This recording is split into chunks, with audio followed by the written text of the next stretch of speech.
Ladies and gentlemen, it is the best night of the week. You want me to tell you why it's the best night of the week? Come here. Let me tell you. Fans Club live show is on for the fans, by the fans. That's why it's the best night of the week. I promise you, you want to tune in because we got a lot to cover, man. I say it every week, but it's a lot to unpack. Week 10 is done. Week 11 is here. Playoff pictures looking a lot clearer. Some teams are pretenders. Some are contenders. Some we don't know what's going on. I know one thing. My boys got their mojo back, baby. Fans Club live show for the fans, by the fans. Let's get it going, man. Listen, y'all already know. Tell your friends. Tell your neighbors, tell your brothers and sisters, let them know Fans Club live show is on. The most interactive sports show out there, hands down. Don't at me, don't debate me. That's where we at with it. Let's get it going, man. We ready to go. Let's go.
Ladies and gentlemen, indeed, best night of the week.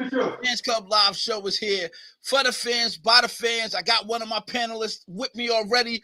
The others are gonna come on. They're gonna join in, and I promise you, man, like always, we come prepared to break down how our teams are looking, all things NFL. We got to sneak in some NBA. We might sneak in some college. There's a bunch of stuff. Look, sports world is on fire right now. It's a lot to talk about. Rich, what's going on, sir? Salute to you. Yo, what's going on? What's good out there? What's going on, man? Listen, the AP era might be real. The Antonio Pierce era might be real, ladies and gentlemen. I don't want to jump out the window yet, but he got the Raiders believing. It was they pulled it out.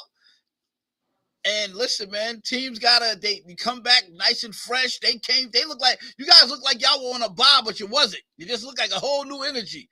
So talk to me about how are you feeling right now, starting with your Raiders, and then we're going to kind of go around with some of the other games, and we ain't going to belabor too long. We're going to stick and move, my brothers. Go ahead, sir. Break down week 10 and your upcoming week for me, but highlight what you need to highlight. Who was it that made this team look like, like they for real right now? Talk to me. Hey, coaching staff changes everything. Quarterback changes everything. The whole attitude, just the self-belief changes everything. So once you have a team playing like a team and not no individuals, and you have the baby crew on one side, the money millionaires on one side, and the disgruntled on the other side, and now you have a few, but now we have a team now. So because of him, he put the unit together, and hey, everybody's believing now. The fan base talked to Mark Davis. They was on him almost every week during games, yelling, screaming at him. And hey, the fan base talked to him, and he listened. We all said get rid of him. He finally got rid. I've been saying get rid of him a while ago. I've been saying switch quarterbacks a while ago. And I just, hey, it's over with. But sometimes I just wish people would just come on the show and listen. Listen. I'm not going to steer you wrong. Yeah. Listen, I told you put that rookie in there, let him do his thing. He out there doing his thing. Even though he's a rookie, but he's a 25-year-old rookie. You know what I mean? He ain't no Oh, man. 22-year-old. So Yeah. a lot of people always talking about rookie, but hey, sometimes the age got to do with it too. Now, Yeah, he is I mature. mean, I mean, go ahead, sir. Continue. I don't want to stop you. Go ahead. You on one right now. Go ahead. hey, the body says it all. He don't have that teenage body. He had that grown man body. So a lot of times in NFL, when them young boys come up there, because every year their bodies right for high school, their bodies get right for college, and when they jump from high school to college and they get hit with one of them college boys, like whoa, then they get their body right. Same thing. Body starting to get right for college, and then they go in the NFL, they get hit by a grown man. Whoa. And then Yeah. when that grown man, and now you trying to take that grown man money and his check, and he trying to take his house from him. What's that? Somebody said, I got kids to feed. Hey, Like play with that man money, play with his emotions. So exactly, because I now get you it. got a grown man, you got a mortgage, you got Yeah. a family, you got some of them got kids all over different states. So you know what I mean? Yeah. Courthouse looking at them saying, hey, you need to go ahead. So now you got that young boy out there doing his thing. Hey, a lot of times in practice, them grown men trying to take out their own player. And I noticed something. A lot of the I call them veteran grown men, as you would say, they don't automatically embrace the rookies like to teach them the ropes, because like you said, you're jockeying for my position. You could potentially replace me, and I end up getting cut, losing my money, can't take in the family the way that I was. So I kind of, it made me think back what you said, that with Brett Favre, with how he treated Aaron Rodgers all them years. It was like, I'm not showing you nothing. You try to take my job. So And you I get it. listen, you do it the way I did it. I mean, you don't. I mean, it's every now and then you get a player who will come down there and take a rookie under his wing, and every now and then. But most of the part, I mean, most times they're not even trying to teach you nothing. They all looking at you saying, "Hey, Figure it out. yeah, you got to figure it out, because I ain't teaching you." And then next week, next month, they start sprinkling you in there, and then before you know it, I'm on the side, and now I'm trying to call up my agent, and agents making phone calls, and teams know I'm desperate. Don't nobody want to give you that money no more. I mean, Hopkins, and you keep on down the Julio, all of them. You keep Yeah, on down the list. So they put that old man cap on them very early on. It seemed like when they're with their, it's like once they hit the 29, which is crazy because you would think 29, 30 is not old in real life, but in football years, it's like they treat you like you're ancient. Like it's just crazy because, like you said, B Hop, you would never, D Hop, by the way, you would never think that he's still productive by the way that they talk about him. But lo and behold, he's had a couple of spurts in the last couple of games. But your boy, Mr. Adams, he's starting to look comfortable. Him and the rookie look like there's a little rapport going on there. Are you jumping out the window yet? Even with Jacobs again, looking like he got a new burst going on. I feel bad about trading him, but I had to do it. But lo and behold, one man's trash is another treasure. But talk to me about how your offense is looking, man. hey, it's just that a lot of even the coaching staff wasn't comfortable with Josh McDaniels, because it's like I said, a lot of them wanted to have their own little sprinkle on doing things, and he was set on, and he wouldn't let everybody do their job. Okay. So now with Antonio, he's looking at the coaches and telling them, you get paid to do that, go ahead and do it. Offensive line coach. Last year he had Jacobs looking right. They had their little zone scheme going, blocking, and now Josh instead of leaving well enough alone, he went up there and started messing with stuff, telling them what to do. And they wasn't. You can't. To be honest with you, you can't have a football player think, because That's so wrong. Go ahead, clarify. What you mean? Okay, almost from high school to college to pros, they all have the same way of doing things. Okay. But the only difference is the lingo. Coaches want to throw their own little lingo in there, and call something a slant or whatever, call it all this stuff. Mm-hmm. Instead of just calling it a slant, give me something that now when I'm saying have them think, it's just like you learning another language, and Oh, you okay, right. and you can say the same language in Spanish, France, whatever. Mm-hmm. But when you got to stop to think what it is that you're talking about, it throws that delay in it, and I it got what shows you mean. up in the games and everything else. So everything could look the same, but when all of them are saying, just make it simple. Yeah. So just call a Well, at the end of the sluggo, day, call this and call that. Just call it a zone block. Call that. Stop putting a name to it. And mm-hmm. now you have the quarterback saying, and all this foreign talking. They're like, what? What does he say? What? And then now you got mistakes out there. You got two guys going that way and one guy going that way. And then when you Yeah. look, it's like, wow, that's what that means. So now when you have the offensive line coach calling certain things, What up, B. Clark? something simple, Uh-huh. and the offense look good now. It ain't just a rookie. Yeah. It's just the way. And to me, I never really gave the Jets that much respect, but after watching them in that game, when they was on everything, every little thing that the Raiders try to do, you had one or two players, and that's a well-coached team. And to me, so far, that's the best defense. San Fran is right up there with them, and that's on the same coaching tree with San Fran and Houston, and it's just like a well-coached oil machine.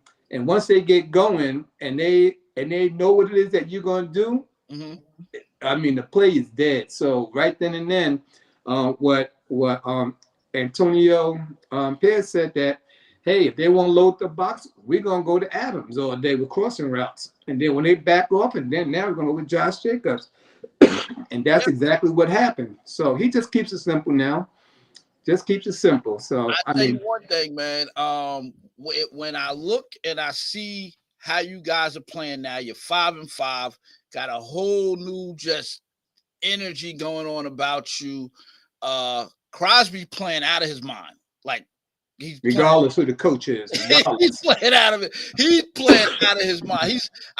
Dare I say, he's almost unblockable right now. Like he don't always have to dominate and like get a bunch of sacks. He's just really, really, really disruptive. So shout out to the Raiders, man. I can't even hate on y'all. Y'all 5-5. Y'all second in your division right now between the Super Bowl defending champions. So if your prediction, your prediction could be on point. I mean, you had playoffs. I mean, I think you had them losing 2 games. You was a little off on that, but you're still in contention.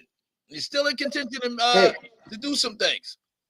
Hey, we got a big test these next 2 weeks, and then we got to bye. If we somehow beat Miami and Kansas City before the bye, listen, have to take you serious. There is no doubt at all. You guys beat both of those tough teams and there's nobody that can say. I can't even hate and act like y'all are not for real. You legitimized the turnaround with what Pierce's whatever his philosophy is. Your players have definitely on to that. I will say that much. I love the fact that these young players, they come in, they're not so, it's bright lights in the beginning of the year, but you see now that they're kind of hitting their stride. Some of the younger guys, they're starting to find, they're like, listen, something you just said, football is football at the end of the day. They've been playing since they were kids. So they understand what it is to be out on the field, whether you're competing against grown men and all of that. The fact of the matter is it's still football. Throw the lingo out the window and all of that. I'll say this.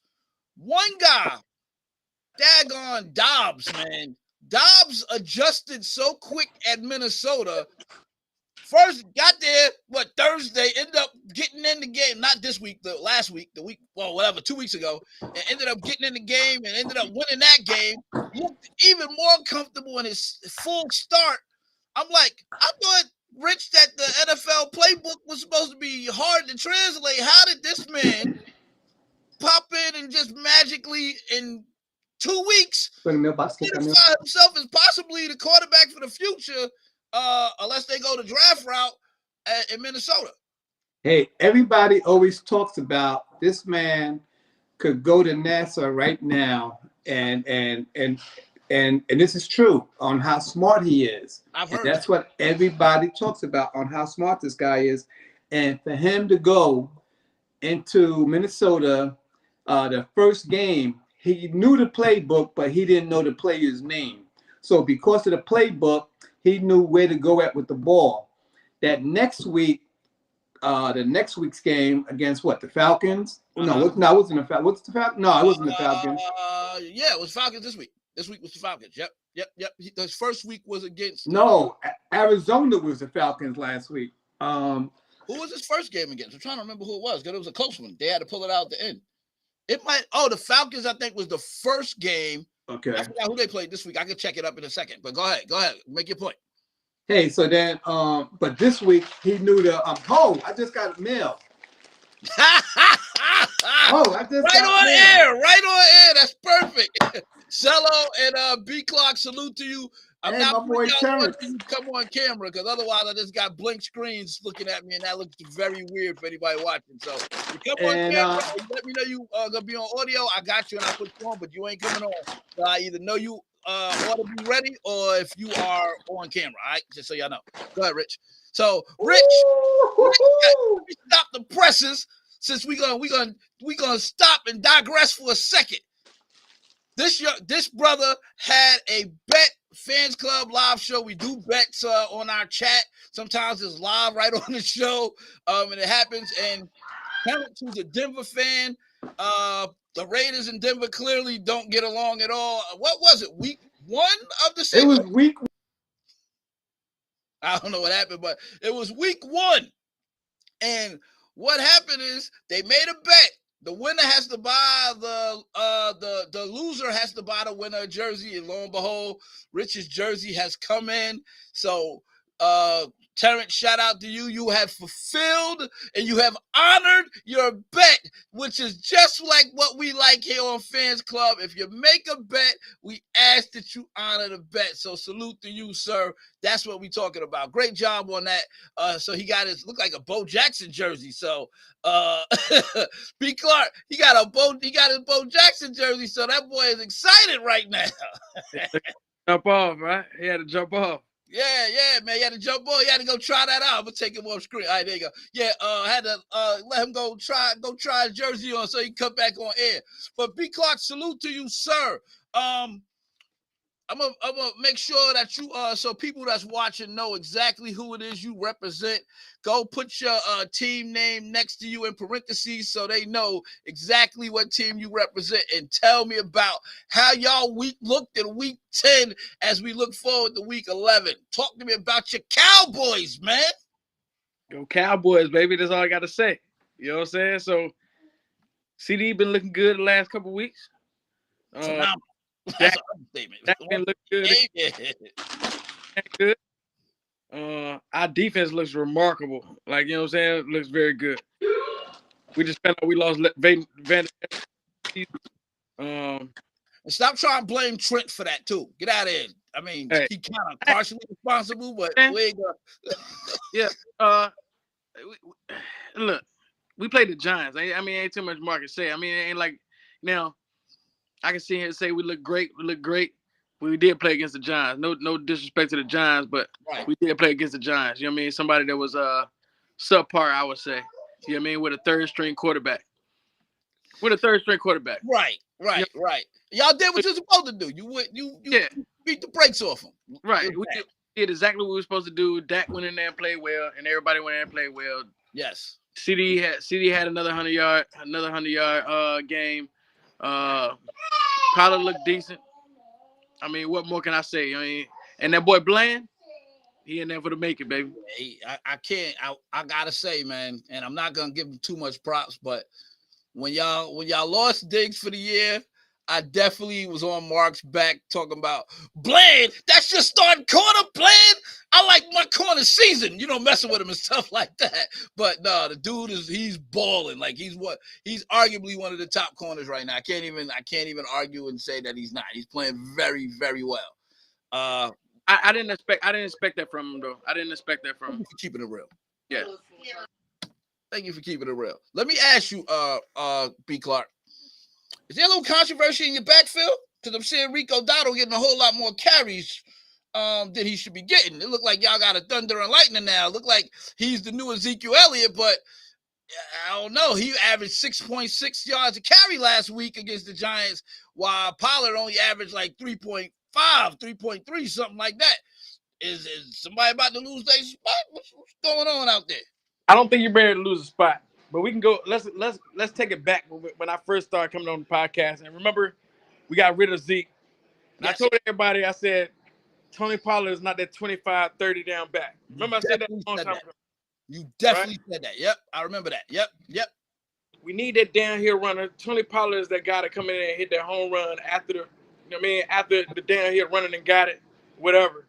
You know what I'm saying? And it's just proven. You know what I mean? Tony Pollard is a good running back. Don't get me wrong. Mm-hmm. But he's not that 25, 20, 25 carry down back. You know what I'm saying? He getting beat up, just like we did to Zeke. He getting beat up, right? Yeah. So now he has to split the carries with Dowdle. You know what I mean? And Dowdle doing his thing too, but that's not Pollard. That's not Pollard. No hit against Pollard. Great running back. He giving it all that, but he's not a 25. He's not a 20 to 25 carry back. I think that's just what it is. Will we re-sign him? We'll see. Yeah, he on that 1 year. Well, y'all, yeah. So he's still there, but I think I hear you echoing the same thing I've heard other Cowboy fans say, which is he's not so much in the beginning of the season, but now I think they've all kind of see that he's not an every down back. He's a change of pace. He's great out of the backfield. He's a mismatch with linebackers. You need the pounder that's going to be able to, get those tough yards that opens it up for Pollard and his speed. But can you carry that in the playoffs? You think you got a legitimate 1-2 punch right now, or was it just the Giants and we legitimate? The way Dak is playing, and people hit on Mike McCarthy, but I like the way Mike McCarthy is calling the games right now. Right? Okay. Because if you look at it last year, I mean, of course, our red zone percentage was up last year, right? Mm-hmm. But with Kellen Moore, it was all about the home run, just like when he with the Chargers. With the Chargers right now, it's all about the home run hit. Sometimes you got to dial it back. You got to even it out a little bit. And I like the way Mike McCarthy is calling the games. Mm-hmm. I don't really like his time management at the end of games, but I like the way he's calling the games, evening it out, right? So you can't back us into a corner and make us one-dimensional anymore. You know what I'm saying? But Kellen Moore, it was let's back up, let's toss the long ball, whatever it is. That's not us no more. You know what I mean? It's an even carry. You know what I mean? Whether it be pass plays or running plays. Like I said, the time management gonna come down to it. But all in all, I think we can carry it in the playoffs. Okay. I think we can carry it into the playoffs. Dak gets better reads. Dak reading defense is better too. Yeah, Dak actually looks really good the last two weeks. Okay, I was on the bye, whatever. He looks really good. I don't like the Cowboys, but I do respect what they do. Just not when they play us. Everybody else, I don't care. But right. But the truth of the matter is, you got talent. Like, I'm not gonna act like y'all not talented. Let me ask you. So and Rich, I'm about to come to you to ask you the same question too, because it's related to the Cowboys, but we're gonna be circling around Cowboys, Raiders. We kind of going through everything today.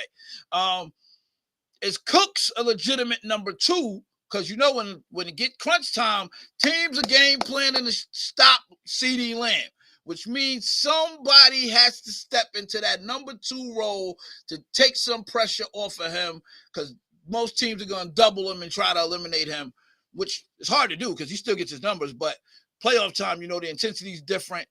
End of the season, intensity is different. Is Cooks the number 2? Because Gallup I don't know if Gallup's the guy. Who's the legitimate number 2 on your Cowboys, man? Keep it real. This might surprise you. This might surprise you right now. Now, Brandon Cooks is a solidified wide receiver, and I can't get that to him. But you want me to tell you who I think our number 2 going to be in the coming weeks? Martavius Bryant. Oh, wow. Great boss thinker. Like Mark told me the same thing. But he's excited about Bryant. Right. 6'4". Okay. I'm excited about him. Like, you know what I'm saying? I'm excited about him. He coming in. When he was with Pittsburgh, he was doing the thing before he got suspended. You know him personally. I'm going to let you break that down, how legitimate that is. Go ahead, B. Clark. But before he got suspended, Brandon Cooks is going to give us a big help. Don't get me wrong.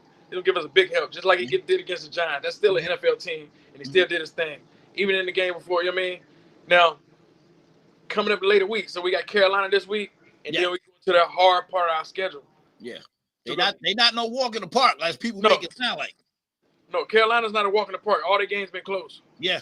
All the games been close, and so after Carolina, then we got Seattle, we got Washington, we got Miami, we got Philly, we got Buffalo. You know what I mean? Like, sheesh.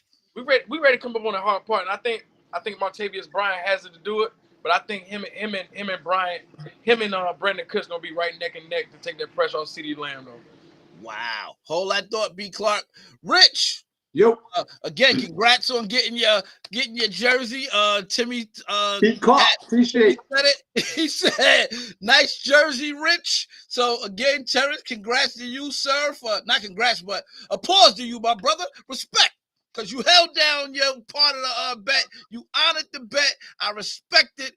That's all we asked for on Fans Club. But Rich, B. Clark's excited about somebody that hasn't been in the league in 3-4 years. Are they out of their mind, or you know him personally? He was with the Raiders. What do you think about Martavius Bryant and him being back with the Cowboys, reinstated with the NFL? What you think? You think he's gonna move up pretty quickly and be productive for them? No. Elaborate. Let me know. Because we just finished talking about the lingo. Now, as far as skills, if you make it simple for him, then yes. But if you're throwing all that language at him and he got to stink out there, he's gonna have a problem. Now, me personally, yes. What I would do if I was on the Cowboys coaching staff, right?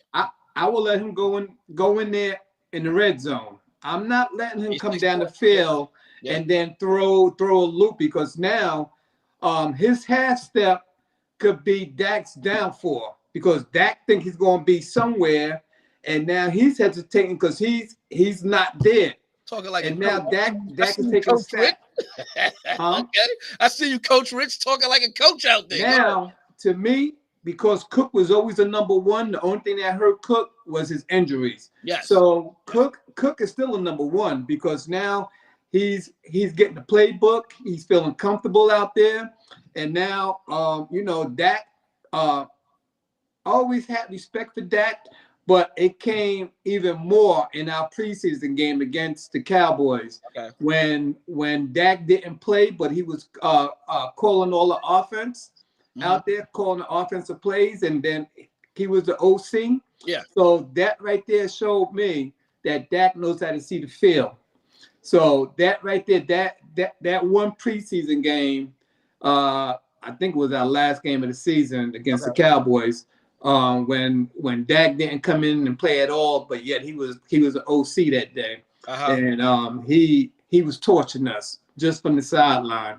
So to me, you got Cook, and then you have all those other receivers who knows the playbook. The playbook is key.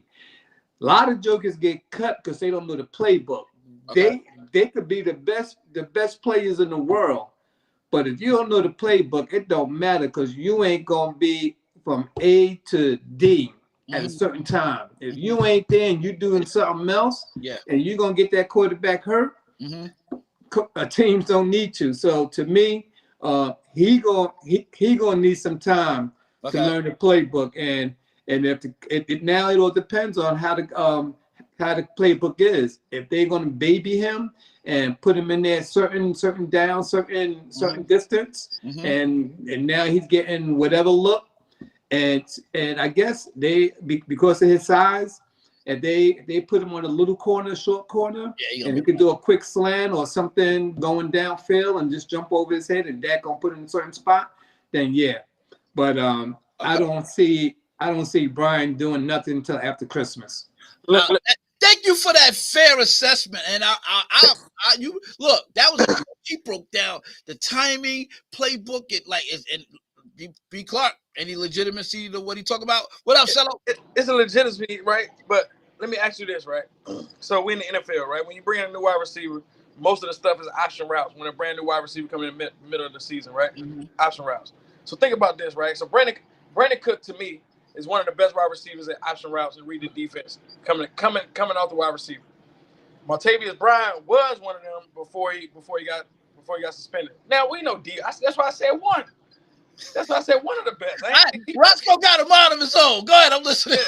So let's say if I run CD at the slot like I've been doing. Yeah.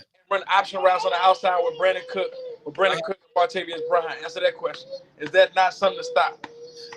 Yeah. Based on the way y'all offense work, you have to account for Bryant, like Rich said. I think he got to get situated, but I see the move.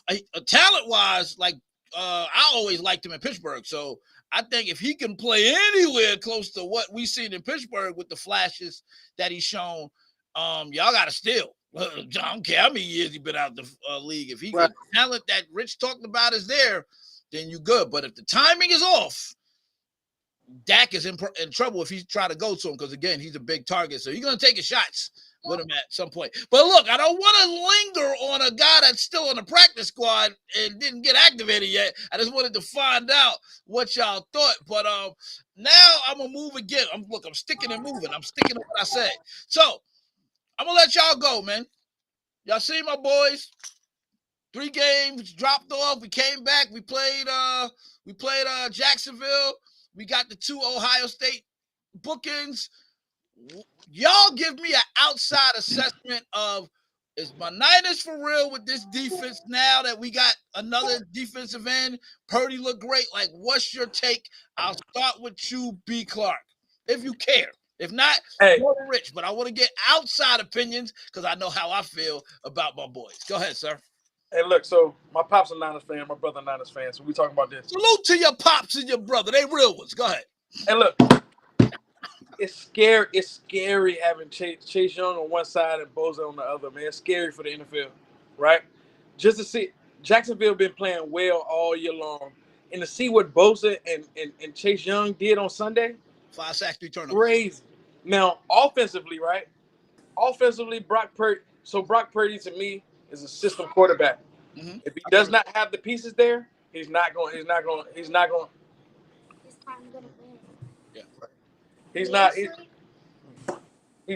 a system quarterback. He's not one of those guys where if he doesn't have the pieces there, he's not going to perform well. Now, he got Debo back. Yep. Right. He threw one of the first touchdowns I saw, the prettiest ball I saw to George Kittle. George Kittle down the sideline. Serious duress. Yes. Beautiful. Yeah. So, Chris McCaffrey coming back. I mean, Chris McCaffrey there. Y'all offense looked like it was 3 weeks ago before y'all started losing. Before Debo and CMC went down. Yeah. I think y'all for real, man. I think y'all for real. And man, I hate to say it, man. I don't, 3 years in a row. I ain't ready to see y'all 3 years in a row. I ready to see yeah, I don't want to see y'all. I hope the bracket changes, and I don't want to see y'all. I'm tired of seeing y'all, man. I want to see some fresh blood, man. We didn't see each other 3 years in a row, man. Give it a break for right now. Again, it probably will happen, but I'm hoping it goes somewhere else. I want to see something new. But I think this is the big key, man. Yeah, I'm listening. Solo, what up? Get ready. You at Rich? I think this is the big key. NFC West, NFC East schedules after next week is crazy. Mm-hmm. It's crazy. I think we're really ready to see who ready to put it down. Like who really about that business. You know what I'm saying? I think Philly been squeaking it out. I think y'all back. Y'all ready? I think y'all ready to run it. You know what I'm saying? I think we gonna see what we're gonna do, and then we're gonna see what's up. I say 4 weeks from now when we come on here, we'll be able to tell who's gonna come out the NFC. That's a fact. It's gonna be the picture gonna be nice and clear. All right, Rich. Thank you, B. Clark. Great assessment, and I respect y'all for being. Look, I kept it real about his Cowboys. I'm not a big Brandon Cook fan, but in terms of talent, they got a lot of talent. If somebody step into that number 2 consistently, they're gonna be a problem because Lamb is amazing right now, and you don't want what I don't want is them to have a legitimate number 2 because that changes the dynamic of how you game plan them. So, that's just the hate in me. Like, I don't want to see that, but it looked like it's coming to pass soon. Rich, go ahead, man. Give me your assessment. I know you was watching. I see you watching us, buddy. Tell me your take. Hey, I didn't know Chase was gonna look that good.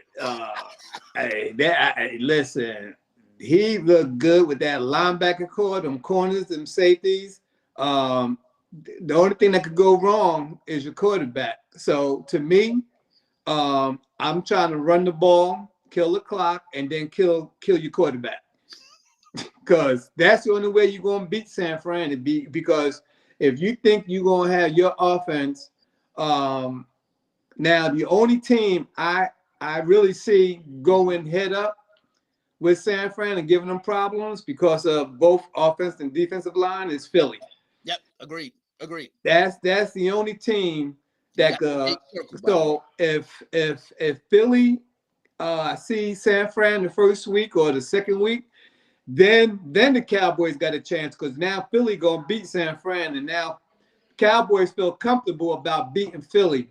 For whatever reason, San Fran got their number, got the Cowboys' number. Hold that thought, Rich. I'm coming right back to you, but the Philly plays us. No, they play us, and then they play the Cowboys right after us. What would that be if we beat them at home and then they lose in Big D? Cello, I think I like that. Philly, I'm telling you, if they come in there and lose back-to-back games just like that, right? They go to San Fran. It's hard to win the Levi. No, it's at their stadium. It's their home. Actually home, yeah. They're home, and then they travel to y'all right after. I think with y'all defense, I think y'all can go in Philly and beat beat them. I want them in San Fran. I want them in their stadium to stay where they whooped us. I need us to come back then. The way we played in Philly, right? Yeah. Even though we lost, that was a good game. I think that was a good game for us to show us what we can do. I think we can beat Philly. Now, San Fran, right? And I'm gonna ask Rich and Rich, right back to you. As soon as he finished, go ahead. Debo. Quiet. I think Debo showed by Debo being out those couple weeks, Debo showed his worth to that team, right? Because all the pre-snap reads, right? All that was missing when he was gone. All the pre-snap reads, the motion, moving the corner, showing the man-to-man, showing the when it's zone. That's what Debo brings to you. Even if Debo don't get a ball the whole game, that's what he brings to your team.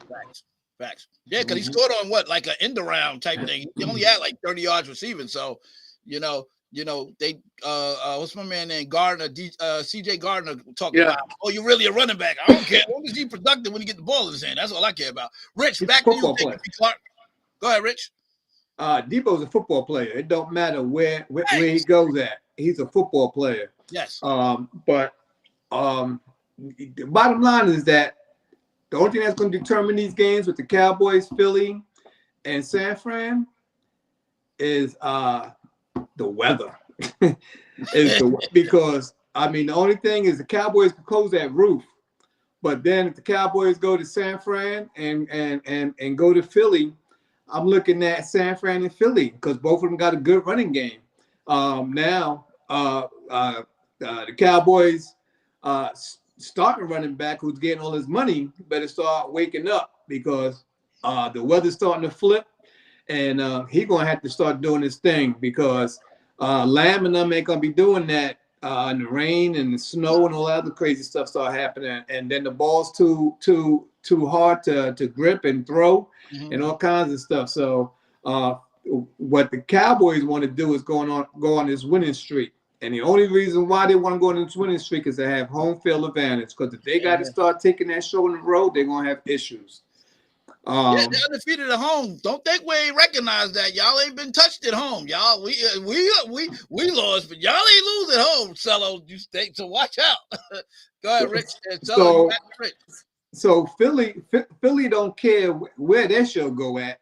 Because they play in Philly and it's so cold or whatever up there that they're happy to go to San Fran, happy to go to Dallas. Yeah. But they don't mind about that. So if the Cowboys really want to do something, they're gonna have to go on this winning streak and then hope that Philly and San Fran continue to go like on a losing streak, and then they have home field advantage. Because Buffalo just fired their offensive coordinator. Did him dirty, man. and they fired him. I guess he's a scapegoat for what the quarterback doing on his own.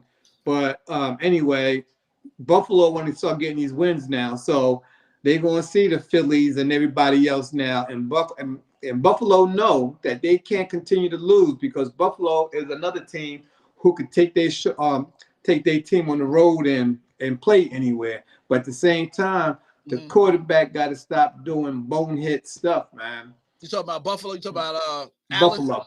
Okay. Buffalo. Since you there, Rich, I gotta give props. Shout out, he's on the line. His Denver Broncos 24-22 in Buffalo. It was in Buffalo, right? Or it was Buffalo? Yeah, it was in Buffalo. It was in Buffalo, and they beat them. Kind of weird that the field goal kicker missed and then got a second chance to get it based on them having too many people on the field. It was just a weird ending to a game. A man Cook picked the fumble up as he was running, which I don't usually see the ball bounce like that, where it bounced right back to you, but luck of the draw. But congratulations, Terrence, to your 4-5 Denver Broncos. Raiders, they right behind you, buddy. Don't get nervous. They right behind you. No, you did not. Roscoe don't appreciate that. So you see this cat?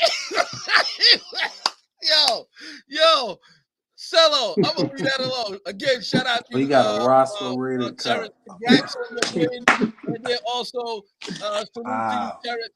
That boy, that man got his Bo Jackson jersey. You honored your bet. Applause to you. I have nothing to say to you other than respect. Cello, what's going on, sir? Talk to me about the shellacking and what is going on in New Jersey / New York. Should everybody be fired? What can y'all do to salvage this year? Hey, before you answer this question, can you go ahead, sir? Go ahead, real quick. Go ahead. Hey, take that giant stuff off the background. Take all the stuff off. I mean, I see you don't got your Cowboys back there because it's too old to show that old Super Bowls. I just came from track. It's too right. It deteriorated. The one that you looking for, you couldn't find it because it's deteriorated. Hey, look, I was celebrating so much. The one I had on, I had to go put it in the dry cleaners because I had champagne everywhere. Well, it's that. ugly out there in these streets. Before, as I get ready to come to you, let me read some of these comments. Terrence came on here. He heard what we was talking about. Clear as day. He said, "How about them Broncos?" Rich, you might want to start paying attention, Rich. I don't know. Hey, we always watching the Broncos, but you know what? It don't matter, Terrence. The reason why I got this is because of the Broncos. We own you. So you can go ahead and beat up on little Buffalo and Kansas City, do all that, but you know deep down, we know how to ride that horse. What? Yo! I don't even know. Oh, yeah. Shots fired. I'm going to leave that alone. Yeah. So, on top of that, Cello, we got in the body watching Philly fans. Salute to you. Philly wins a close game. They talk about the Niner game. I'm assuming he talk about the Niner game. He could be talking about the Cowboy game. I don't know which one, but either way, he said it's gonna be a close win. Nah, man, we got to handle that. Run that back. Y'all beat us up, stole our wallet, and took our woman. I appreciate that. We owe y'all. We got to run that back, buddy. You got to run me a fade. Let's go. On top of that, let me read Ruben's comment. Ruben said, Philly is going to beat Dallas again. Laugh out loud. Dak is the key for them winning against Philly. He looked good the first game. I mean, it wasn't too bad, but yeah, he's 1,000%. Everything starts and ends with Mr. Dak Prescott. So let's see if he's really about that or not. And also, Ruben said Denver is 4-5, Buffalo is 5-5. And something I've seen a lot of fans saying, Josh Allen not getting a lot of heat for the way he's been performing. We kind of giving him a lot of passes, which if it was any other quarterback, let's say it was Russell Wilson or Danny Dimes, they would be getting killed right now. He getting a lot of passes. I'm going to ask you about that in a second, Cello, because your coach came from Buffalo, so you might be able to elaborate why he getting so much, very little heat, considering how bad he's been performing. Not great. You know what I'm saying? So we'll see. But go ahead, Cello. Salute to you. I'm going to start with you, man. Break down what's going on with New York, man, and kind of give the fans some hope. Because they watching. Timmy's watching. A couple of the Giants fans, They just tired, man. Talk to us. What up, everybody? First and foremost, good to be on. Y'all already know. As far as the Giants, man, you fix the offensive line, a lot is fixed. I've been saying this for a while. Mm-hmm. This has been a struggle we have for years. We've been having an offensive line struggle. We lead in the lead in allowing sacks. Wow. We did not fix the offensive line. So that's going to carry over, especially when you don't have a number one wide receiver. You don't have a number one wide receiver with a bad offensive line. Now you putting your quarterbacks in danger. It's no coincidence that Danny Dimes and Tyrod Taylor's out. It's no coincidence. Come on, man. It's because they're not being protected. Our quarterbacks need to be protected. And then for you to allow plays to develop, your offensive line has to play well. Mm-hmm. We don't have to have the perfect offensive line, but we got probably the worst offensive line. We probably got the worst offensive line. I'm seeing it game after game. Sacks are coming easy for the opponents. Yeah. The offensive line is not the sexy players. The quarterback is, the running backs are. That's why cats always talking about getting a quarterback, always talking about all these other positions. But you got to remember, it starts with the line. It starts in the trenches. But that's not the sexy picks. When the draft come up, people always want to draft other players besides the linemen because they're not the popular players. Media don't want to talk about linemen. So that's the problem. Stop avoiding the issue. The big issue is the line. Fix the line. So what is the boring picks? Get the players you need to get to fix that line. It improves a whole lot. So what happened this season? Our starting quarterback gets hurt. Our second string quarterback gets hurt. And we end up with a third string quarterback, Tommy DeVito. Tommy DeVito, Jersey strong, baby. He got a Jersey strong. Nobody would have ever thought Tommy DeVito, even himself, would be starting the game versus the Dallas He had Cowboys. 17 points in fantasy.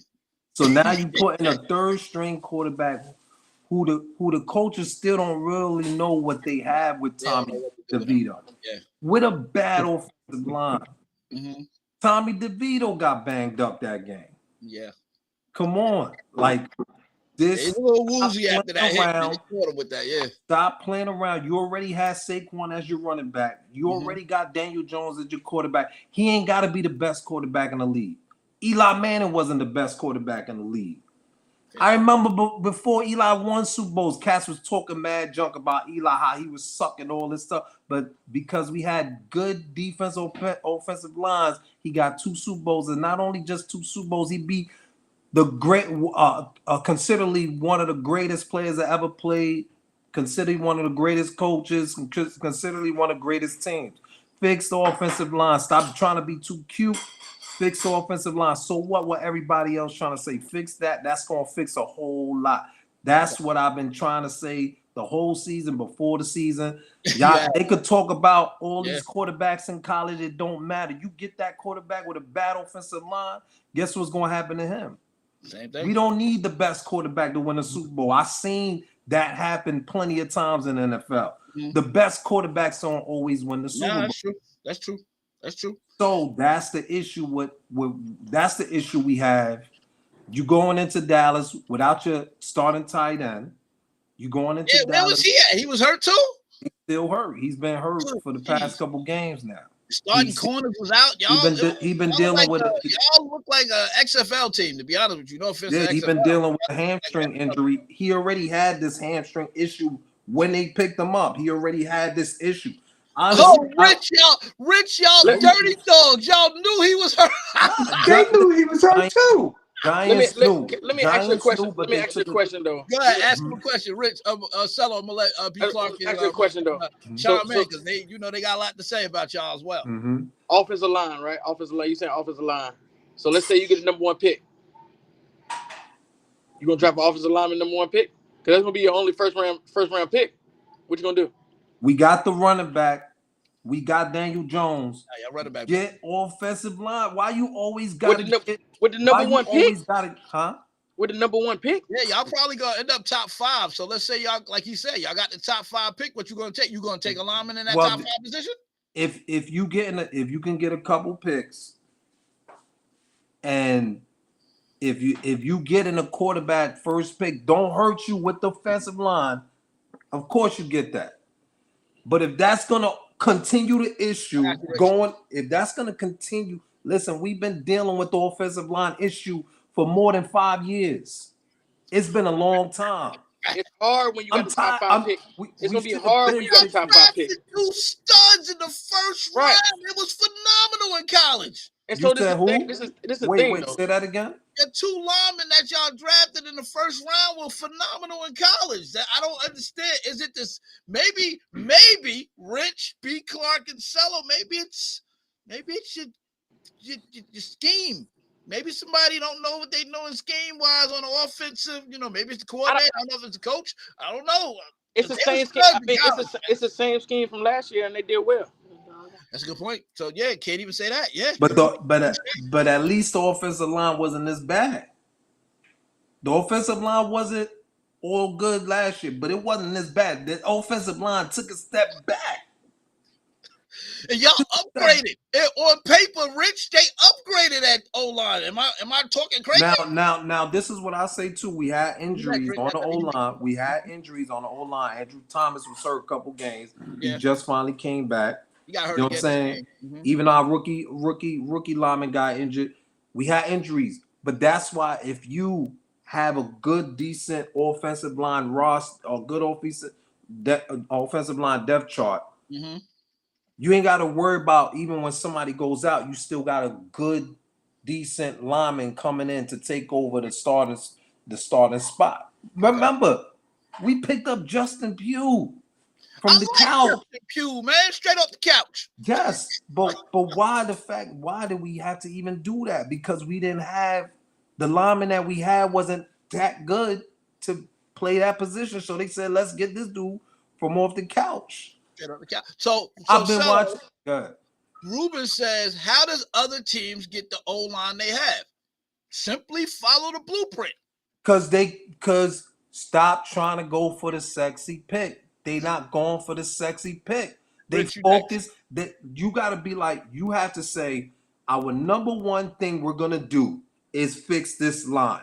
You can't be trying to fix the line, get 1-2 players, and that's it. And then you trying to get these other players when you already got players on your roster. Now, I understand getting the number 1 wide receiver. Right. Because we don't have a number 1 wide receiver. Why we so focused on the quarterback? Daniel Jones never played with a good offensive line. We never seen Daniel Jones play with a good offensive line. And cats want to get him the axe already? Nah, get him a good offensive line, especially when you already have Barkley. You know what I'm saying? Get a number one. Get him. Fellow, he's out of here. Barkley gonna give y'all the deuces. He out of here.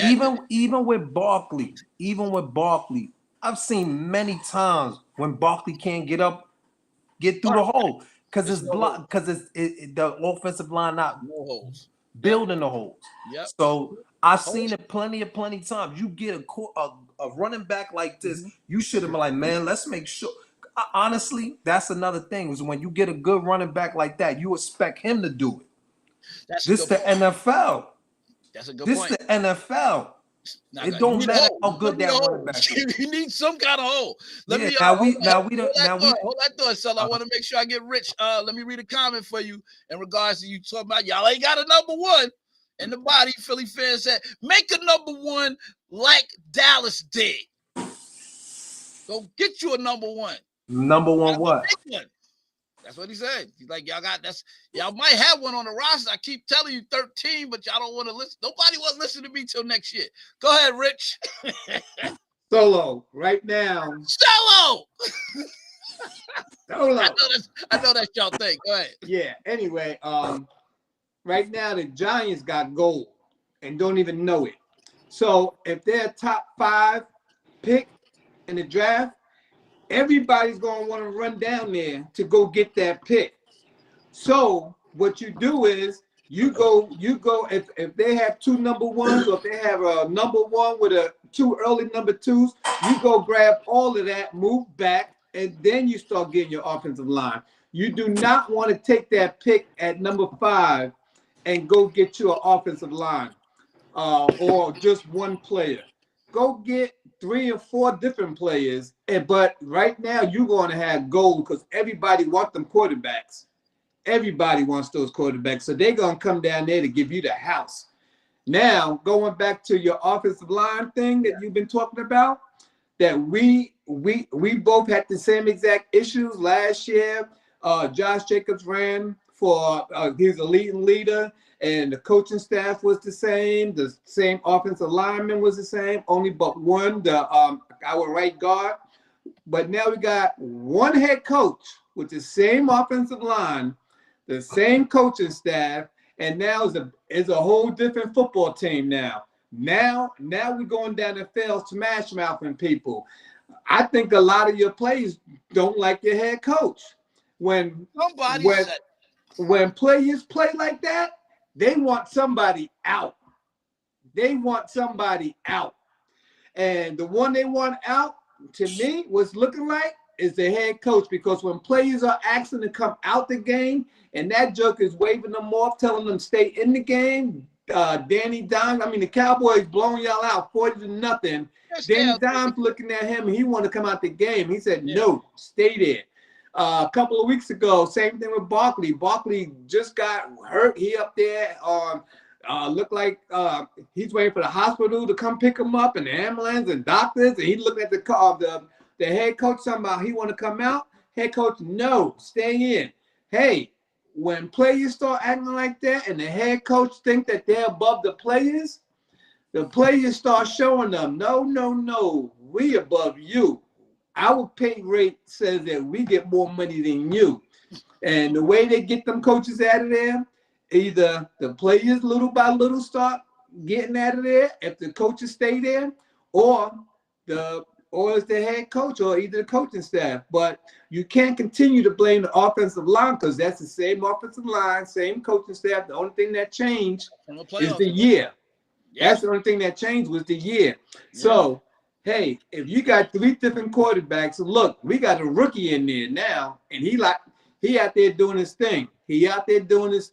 Same offensive line, same coaches. The only thing changed was the head coach and GM. And the quarterback. Quarterback is out of there. That's another. Hold on, Cello. Hold on. I got it, Rich. I don't know if everything was accurate, but I gotta respect it, bro. I like Go ahead, Cello. Rebuttal. That's another issue. People. They ain't gonna give Giants a whole lot. Y'all 2-8. They ain't much to give. That's another issue. Ahead, that's another issue in the league. Cats need to stop firing quarterbacks after 2 years. That don't work. Stop that. Because honestly, you're gonna keep following the routes of these teams that don't make it, that continuously lose. And all they do is change quarterbacks for years and years and years because they're impatient. You can't be impatient, man. Stop doing what everybody else is doing. But you got to be at this time and age. No, but listen, the Giants are the Giants organization. You ain't got to be Philly. You ain't got to be Dallas. We know how to win Super Bowls. We in a slump right now, yeah, but we know how to win Super Bowls. Don't follow the blueprint of people that don't win Super Bowls because they're constantly changing and they're impatient. That's why I'm like, listen, as a Giants fan, I don't want to be impatient. Yeah, this is the market. This New York is like that. But honestly, we don't want to be that team that's constantly changing coaches, especially if he just won Rookie of the Coach of the Year last year. Come on. How you going to fire a coach that just won Coach of the Year? That sounds ridiculous. You know what that is? Impatience. That's true. Impatience. Impatience. About it. So my thing is, like I said, Giants need to, which I know John Mara is doing. I know John Mara is not trying to be that type of organization that constantly firing coaches. Tom Coughlin, he was going through this, and he got the Super Bowl. Yeah. Even after the first Super Bowl, but John Mara kept him. They kept him though. Even his father even was teaching him some of this stuff. And he got him another Super Bowl. 4 years later, he got him another Super Bowl. That is 4 true. years later, Eli Manning was going through all this stuff Daniel Jones was going through. That's what I'm saying. I've seen it. I've seen this happen. So But what when about you- fellow? Mhm. Give the Giants fans what can you do to salvage this year and make it somewhat productive? Nothing. They're not Nothing. completely asking to get this dude Yeah, it's head over. on a stake, your coach. What can y'all do to salvage this year, man? With what you have, because trade deadline's over. You constantly see that the O-line needs to be built. Honestly, come on, we see it already. Stop trying to go for the sexy picks. Stop trying to go for what the media wants you to go for, because that's what sells. That's what sells the articles. Talking about the quarterbacks coming out of college. That's what sells. Stop falling for the bait. Stop getting caught up with these cats talking about this quarter. We already got a quarterback here. He ain't never had a good offensive line. We had one of the best backs. Not only that, like they would say, generational type of back. Yeah. But guess what? We still couldn't do as much with Barkley. You know why? Because the offensive line. Stop it. Cut it out. Stop listening to the media. Stop getting caught up with other organizations that don't win, that constantly changing all the time. Yeah. Don't fall for the bait. You need to be patient. And let them build the O-line. So as I wrap your Giants up, so basically y'all just gotta continue with what you have and hope for the best, because your line ain't gonna change this year. The personnel you have is the personnel you have. This have, or start bringing guys off the bench. What do you think? I will say this as a Giants fan. Stop focusing on quarterback play. Focus on the line. Something that you don't do. Come on, let's be honest. It's not. He's telling you, focus on your line. Focus on the line. Listen, y'all already saw the play that I sent y'all on the chat. Yes. The offensive lineman blocked Barkley from getting in the touchdown. That's the offensive line. But let's be real. Let's be focus. This is my last thing. I hear you. We kind of going here, but it don't sound like as much that can be done right now. Like, and this is the last thing. Focus on just every game from here on out. Since we already believe they're not going anywhere. Right there. Focus on the line. Look at what the line is doing. As much plays as you can, because that's not the fun part of the game that you want to see. But that's one of them. That's where it starts. It starts in the trenches. Look at what's going on in the offensive line. When you start focusing on that, then you're going to be like, you know what? Yeah, let's get the lineman. Let's get the line. If we gotta get more picks to get the lineman, let's get the lineman. Okay. Go ahead. Talk to him, B. Clark. Let him know your thoughts as we move off of them. So stick a move. It's gonna be quick. Let's be real though. Let's be real, right? I understand your offensive lineman bad, right? But let's talk NFL. Let's talk business.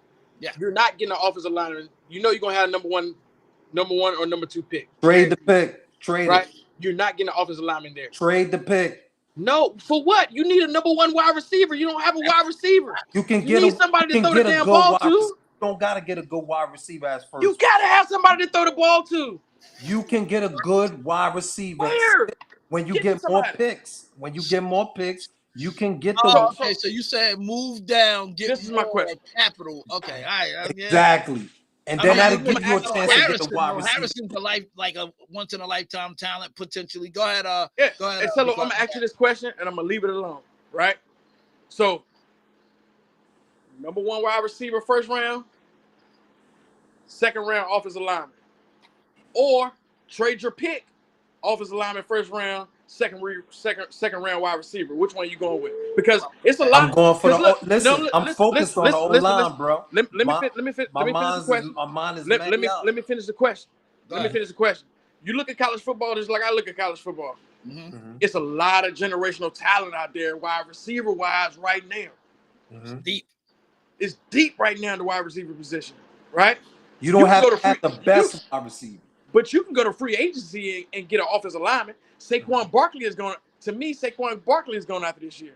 So are we talking about wide receiver, running back, generational talent? Or are we talking about going to get an offensive line for Danny Jones, not to have nobody to get a ball to or throw the ball to? Yeah, that's true. That's true. My mind is set. Do what you got to do to make offensive line first. So I tell you what. Then if you're gonna do that right there, if they go by that schedule, and no disrespect to you, they're gonna be in the same boat for the next 5 to 10 years. No, you know why? You know why I'm done telling with it. you wrong? Because we have not done that. And look where we at now. You got the same offensive line you had last year that played well. Good line. Okay. Do how many sacks? Who's leading the league in allowing sacks in Yeah, this in year, the y'all NFL? up there. Who's leading the What's league? It's the different? Giants. What's Maybe So offensive coordinator. this ain't that same offensive line. This line has gotten worse. But But this the key. Same Let me people. reel y'all in for a second. And I got some comments that's firing off from Giants fans. Timmy says Giants are getting J.J. McCarthy from Michigan. That's a quarterback.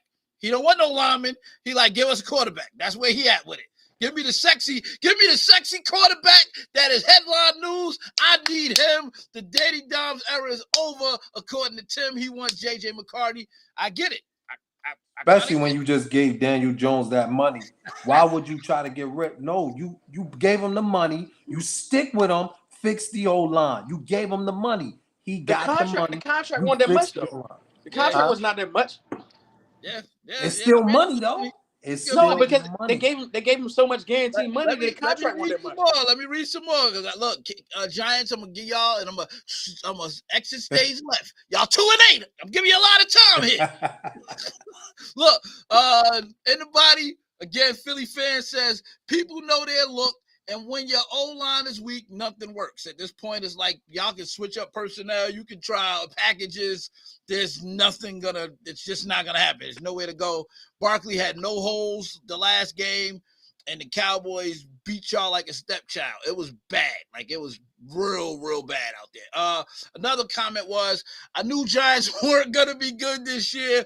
Wasn't a believer last year. I know I wasn't, but they did overachieve. But I definitely said it on here.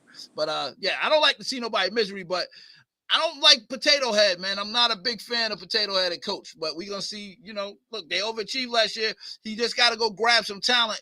I still paying Galloway, Kenny Galloway. He been going, so y'all still paying him probably.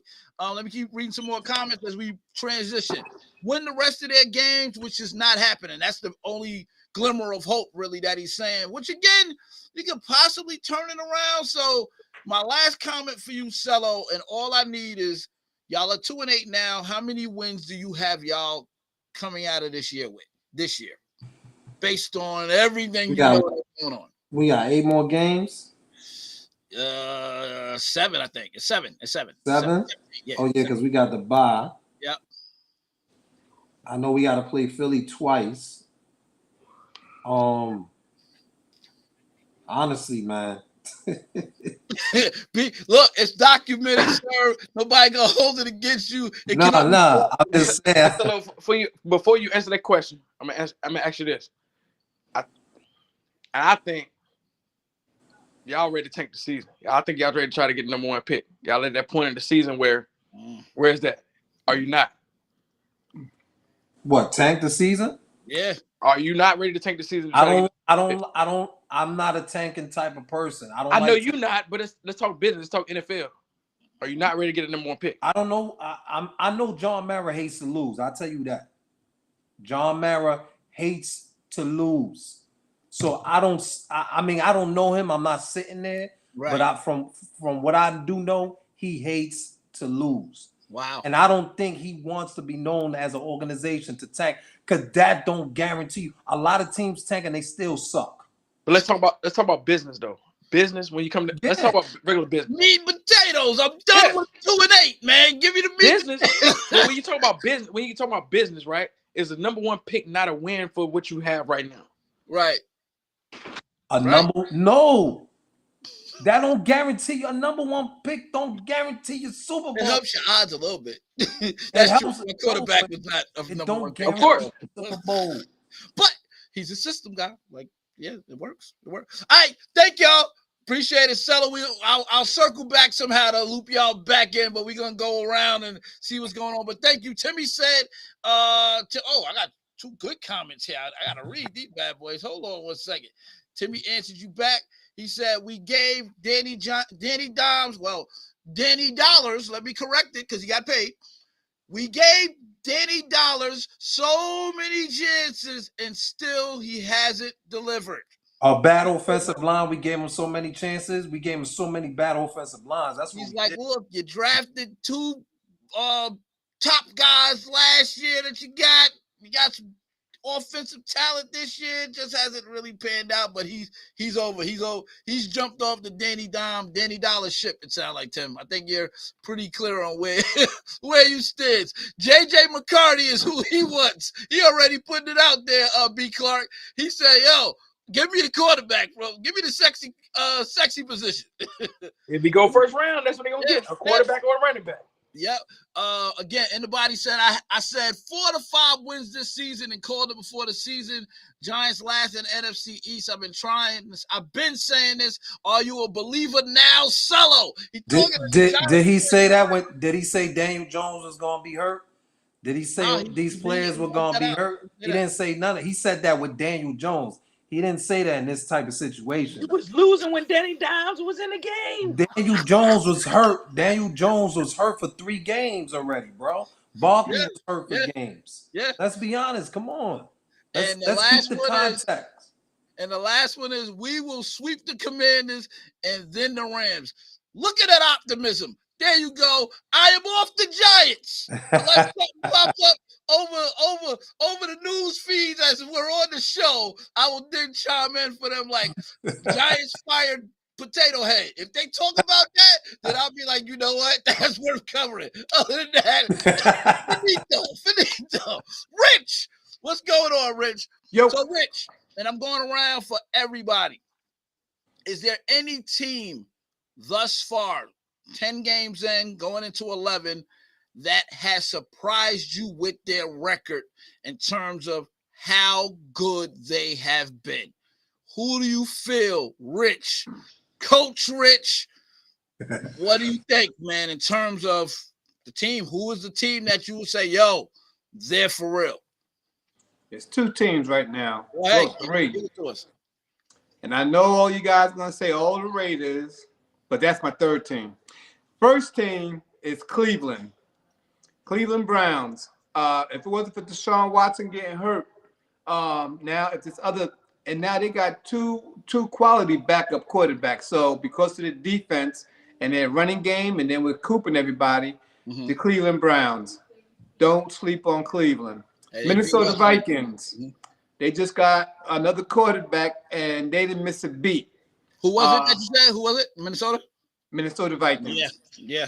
I'm going to Minnesota Vikings, even though that they made the playoffs last year. But with that new wide receiver, and don't let their number 1 come back, because the number 1 is settled on the sideline, and they out here doing their thing. Yeah. So if their number 1 wide receiver, go ahead. If their wide receiver comes back, their number 1, that's another team that could shock some teams out here. And these next 2 weeks is the Raiders. No matter what you say, you can say whatever you want to say, and whatever. Talk, Rich. But my boys are here. Special teams, defense, and again, the offense is starting to do what they're supposed to do. They're getting $106 million. Our defense is only getting $60 million, and now the defense went from rank 30 to rank 13. Oh, wow. So keep on sleeping on the Raiders if you want. I know everybody want to keep on bringing up the Giants and the Jets, and we ain't played nobody. Hey. Yeah, I was about to say that it was Giants and Jets back then. Hey, well, then you know what? As soon as we beat Miami in Miami, and then we go beat Kansas City over at KC, I don't want to hear it no more. I'm just going to, y'all go ahead and shake your head if you want. But I'm letting you know now when it happened, because again, y'all don't want to listen to me. Y'all want to say everything I say it just go like this. And throw it out the window. it just keep going out the other side. I told y'all back in April, the Giants wasn't going to be that team anymore. And everybody said, why? I said, because of love. Love was saving them. And a lot of those games, catching those interceptions, and they were squeezing out. They were squeezing out wins. We was losing our games by those 2 and 3 points or by a touchdown last year.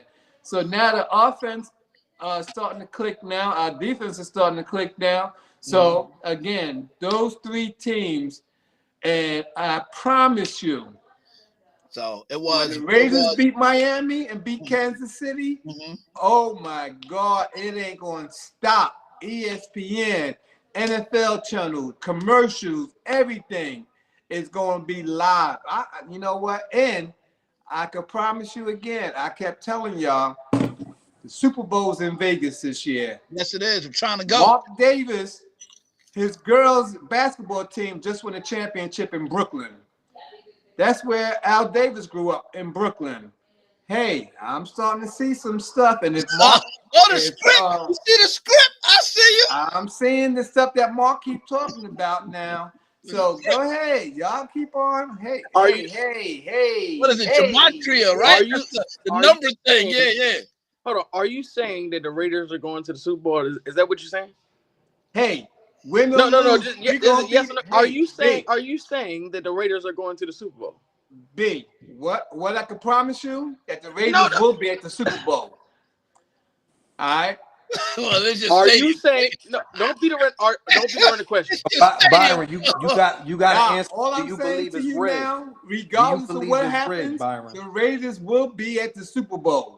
Either we're playing or we're watching it, but we will be there. Stadium, so they should be there. Rich, let me ask you this last question on your Raiders.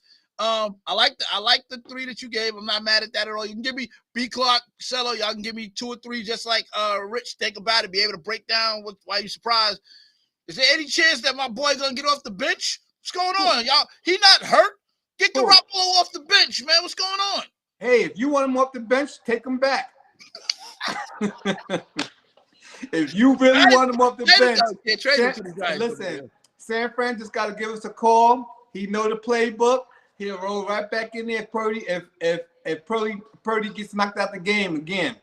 Hey, Garoppolo came in there. He went on a little winning streak towards the end of the season, and then Purdy came back in. So, hey, my thing is but you can't give us a 7th round pick for him because but at the same time, hey, if we let him go, you pick up his contract. That's it. 0 chances of him getting back in. You don't think they're gonna go back? The only way he gets back in if my boy gets nicked up or he gets hurt or something like that. But as far as just to go back in, no. That man has a winning record. Let me give some props to Garoppolo. Garoppolo has been a winner everywhere he's been.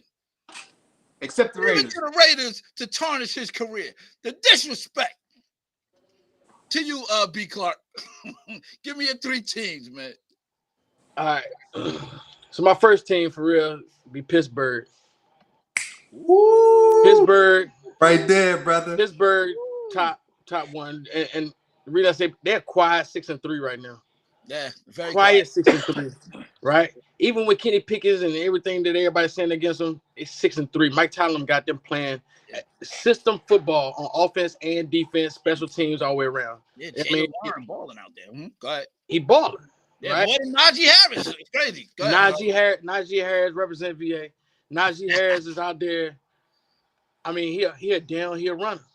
Yeah. And he making it known. You know what I'm saying? So I think Pittsburgh is the top one. My second one is Minnesota. Minnesota. Josh Dobbs, man. I did not expect that out of that kid, man. I did. He on my fantasy. I mean, we already knew that defense was pretty good. You know what I'm saying? We already knew that defense was pretty good. But when Josh Dobbs came in and gave him that to extend plays and, you know what I mean, running around the pocket, you're like, who is this guy? Now, granted, they ain't had much tape on Josh Dobbs when he got to Minnesota. Mm-hmm. I think you know what I mean, come later on in the year, it might stop. But right now, I think Minnesota. And my third one, for real, we knew they was going to be good, but I didn't think it was going to be this good. Baltimore? Yeah. I didn't think they was gonna be this good, and I think the problem for the league is when you give somebody like Lamar Jackson some weapons and say, "Hey, Lamar, you ain't got to do everything no more. You can sit back in this pocket and you can read it. You can learn. I mean, you can read a defense. Now we saying he can read a defense. You can read a defense. Yep. And you don't have to run every time. You can run when you want. You can run when you have to. Yep. It's scary for the league, man. Scary. It's scary for the league. Like right now, they are 14-10 now. 3-headed running back right now. Yeah. They get over there. Yeah. Yeah. And so I mean, but like I said, my number one overall, man, has to be Pittsburgh, man. Just that quiet 6-3. I respect it. Quiet 6-3 coming around. It's like, and it's not like they beating quality teams. Yeah. And the games and the 3 games that they lost were very close. You know what I'm saying? So not to us, we beat the brakes off them. Oh yeah, y'all beat them one time. Y'all beat the brakes off them. But I think Pittsburgh come playoff time, Mike Tomlin gonna have them ready. I ain't gonna say they're gonna win the Super Bowl, but they my team where I didn't think they was gonna do anything during the season with Kenny Pickett. But they're quiet 6-3 right now, just chugging along. Mm-hmm. And we gonna see what's gonna happen, man. So while he mentioned that, Genie, you heard him. Y'all 6-3. Mike Tomlin got y'all in the right direction. Do you still want Mike Tomlin to be gone, Genie? Did you change your mind? Did your thoughts change? I've got a feeling the man changed this year. Raheem, I know how you feel. I know you're excited. You're not on the show, but when you come back on the show, I need my Pittsburgh fans. If you're a Pittsburgh fan out there, I need you to pop on. Because the Pittsburghs, they're not representing like they should. They thought the season was going to be bad, so they kind of disappeared. I need y'all to show back up. Y'all 6-3, man. Make yourselves known out there. All right, let me post some of these comments, man. Some really good comments. Cello, I got one specifically for you from somebody, and I think you might want to read this. For me? This is for Cello. From Mark. He said, please tell my son Cello that his daddy wanted to come on. I'm experiencing technical difficulties. I'll be listening to the show. Daddy is proud that you guys can hopefully get the #1 overall. That's what happens when you lose. You guys got to respect the L. It's nothing you can say. I don't get it. He said, hey, look, he said he couldn't come on the show. And, I mean, he the one that told me that he don't even want respect because he knew the situation of the Giants. So I don't know what he talking about. True. That's what he said last week. It's documented. That is true. Oh, good point. You did say us. Come on, man. Giants. I don't care. Now, Rich said Rich ain't care. That's a good point. Rich said, "Listen, I don't care." This that's a good point, Mark. That's a good point that brother said. You said on air, I'm not even going to gloat about beating them, but you know what? You kind of gloated in a indirect way, so I can't give you a trash because it wasn't directly, but it was a little indirect. But it was good. Now, what I would say is, oh yeah, shots fired. I respect it. I don't think he has technical difficulties. I think he just didn't want to come on to say that right here. He know what's up. He ain't got it in him to do it right here. Now he got technical. We never heard him say he had technical difficulties. He did text me earlier telling me he was trying to get his headset to charge. So I guess. Yeah. Oh yeah. You had all week to charge that. What? A whole week? Come on, man. Mark, because Cello called that out, I do respect it. You had all week to charge it. All right, man. I got a couple more comments to read as we progress it. He said he doesn't have to do respect to L. No, we know that. We established that last week. I'm just throwing it out there because y'all played each other. I don't think it was no other head-to-head matchups on here, but yeah, we respect it, man. He said, I am his daddy. I mean, look, 12 straight. It's hard to argue that with a 12 straight. Like he said, it's 12 straight, man. But my 3, if I had to give my 3, I still got Detroit as a surprise. I don't understand how, but now Jahmyr Gibbs, not saying how, because Jahmyr Gibbs is talented. We knew that coming in. But with him and Montgomery, now the offense opened up even more. St. Brown is I'm going to put it on air. I knew St. Brown was good, but I didn't know St. Brown was like that good. Like That boy problem. That boy he's problem. a problem. Like, congrats to what he went 4th round. What round was he? Rich third, 4th round. He wasn't no first rounder. So it's like they got to steal with him, and he Hold on, what position he play? wide Wide receiver. He the wide receiver. Exactly. Thank you. Oh, yeah, that's a good point. The seller here later pick, but he plays. He's an all-star. He's an all-pro. He's amazing. So, but Goff, Rich, we gotta give Goff his props, man. They are balling out there, man. He's the captain that drives that ship, and I have no complaints about Detroit. Detroit is believing everything right now, so they are surprising me because we used to see in Detroit be Detroit. Not no more. They starting to believe that thing. And look at you thought him going to. It's funny. We remember when what's my man Brad? What's the who was the Rams quarterback? I'm drawing a blank right now. Who the Rams quarterback that they got? Stafford. Who you talking about? The quarterback that's for the Rams right now. I'm drawing a blank. Stafford. Thank you. When Stafford got traded, they ended up winning the Super Bowl when he was with to the Rams that year. And now we see Goff is balling. Could it be his year to celebrate? I don't know. But this is my key. This is my key though. And people bad mouth Goff, right? Goff has never been a bad quarterback. Nah. Goff took the Rams to a Super Bowl and lost by a yard. Right. Like what I'm saying, it's not like he was forget trash. about that. Like it never happened. Right. Yeah. It's not like he trash.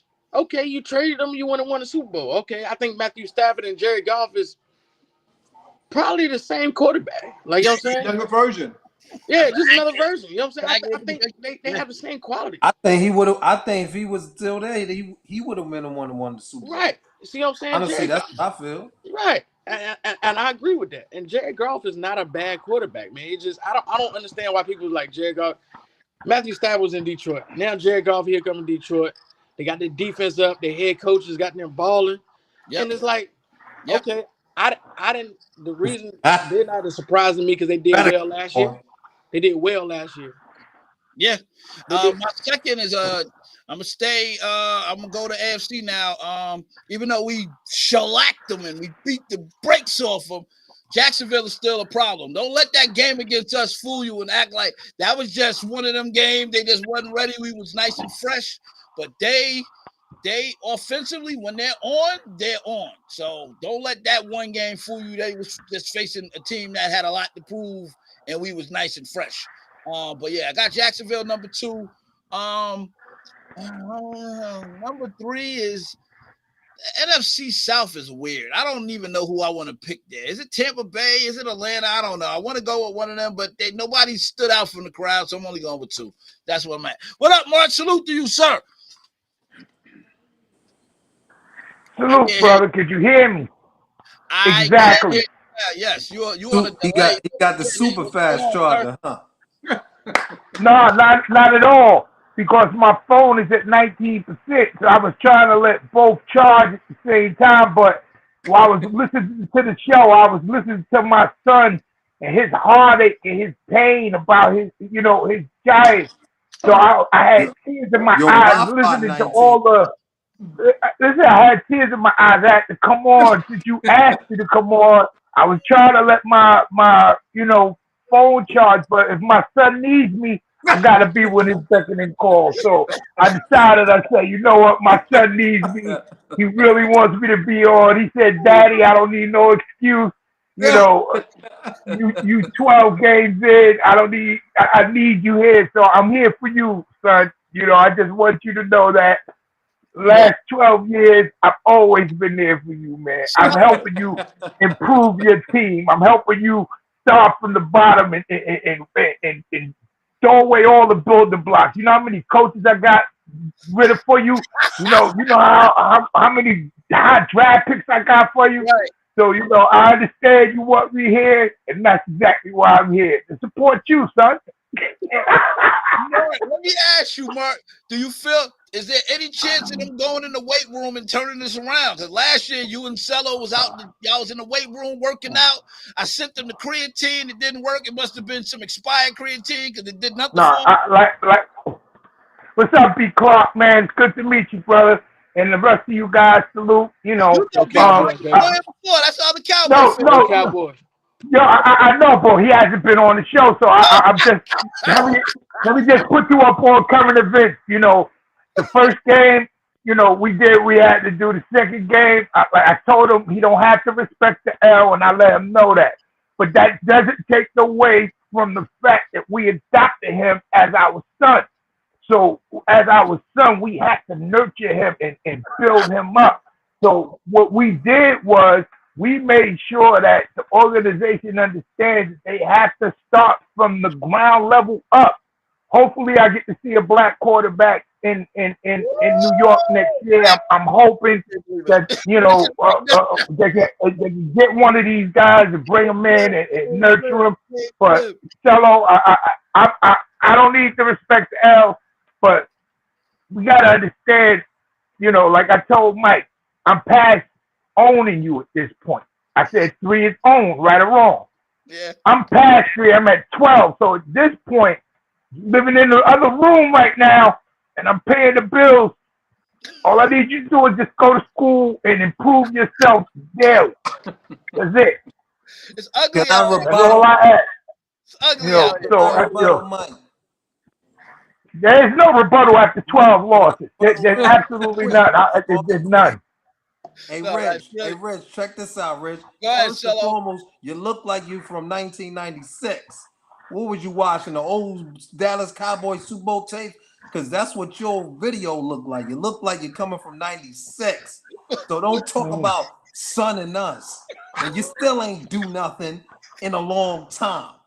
I don't care. Yeah, y'all got us on our down years. Yeah, y'all do. Y'all got us on your down You years. had 12 But even down in our, years, fellow. but even in That's our 12, down years, 12 down years. That's still 12. That's not like 2 still seasons, my bro. listen, Well, that's a listen, It's 12. cool, that's a teenager cool, right there. And when you say we haven't done anything in a while, Mhm. we consistently 120% Yeah, your video make sure reminds we beat the living dog crap out of you every single year. Whether it's the first game, the third game, but best believe my broom closet is so full, I'm using a Roomba now because I can't use a broom. I got too many brooms. I got the Roomba down with the giant emblem on it because we sweeping y'all on a regular basis. But I need to that see being that. said, I need to see that meme, bro. No, actually, you got a meme out there with the broom, the sweep. I see my hey, man.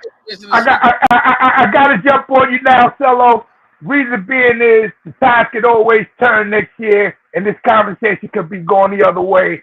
So I'm not going to sit back and act like, you know what, it's going to continuously happen. We're going to continuously sweep you and beat you because you're going to have your moment. especially when y'all still listen. You're going to have your moment. It could, Mark, but it's not.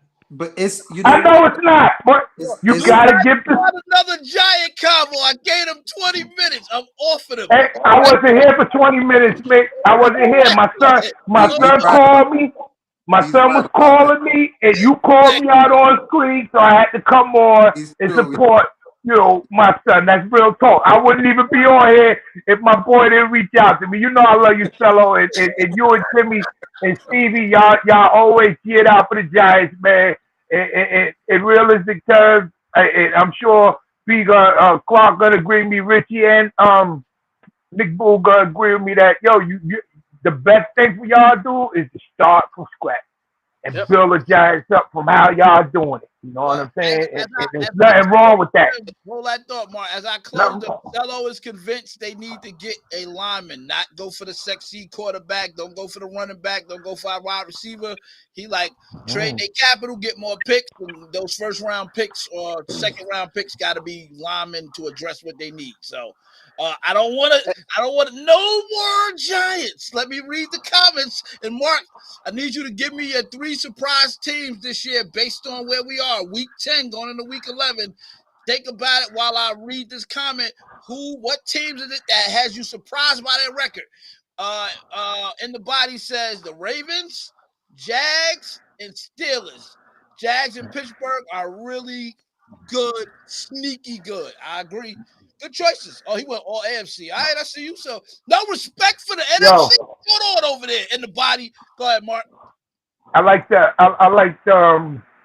the Texans surprising me big time right now. I think the Texans, the way they built their team through the draft, I think the Texans is on the right path. You know, gonna be competitive for a while with their young quarterback. So the Texans definitely surprised me. Number 2 is the Detroit Lions. Lions is balling, man. Like that, yeah. Don't have to take the Lions serious, but the Lions is really, really balling. Mhm. And you know what? I heard. I think it was D. Clark said the Ravens.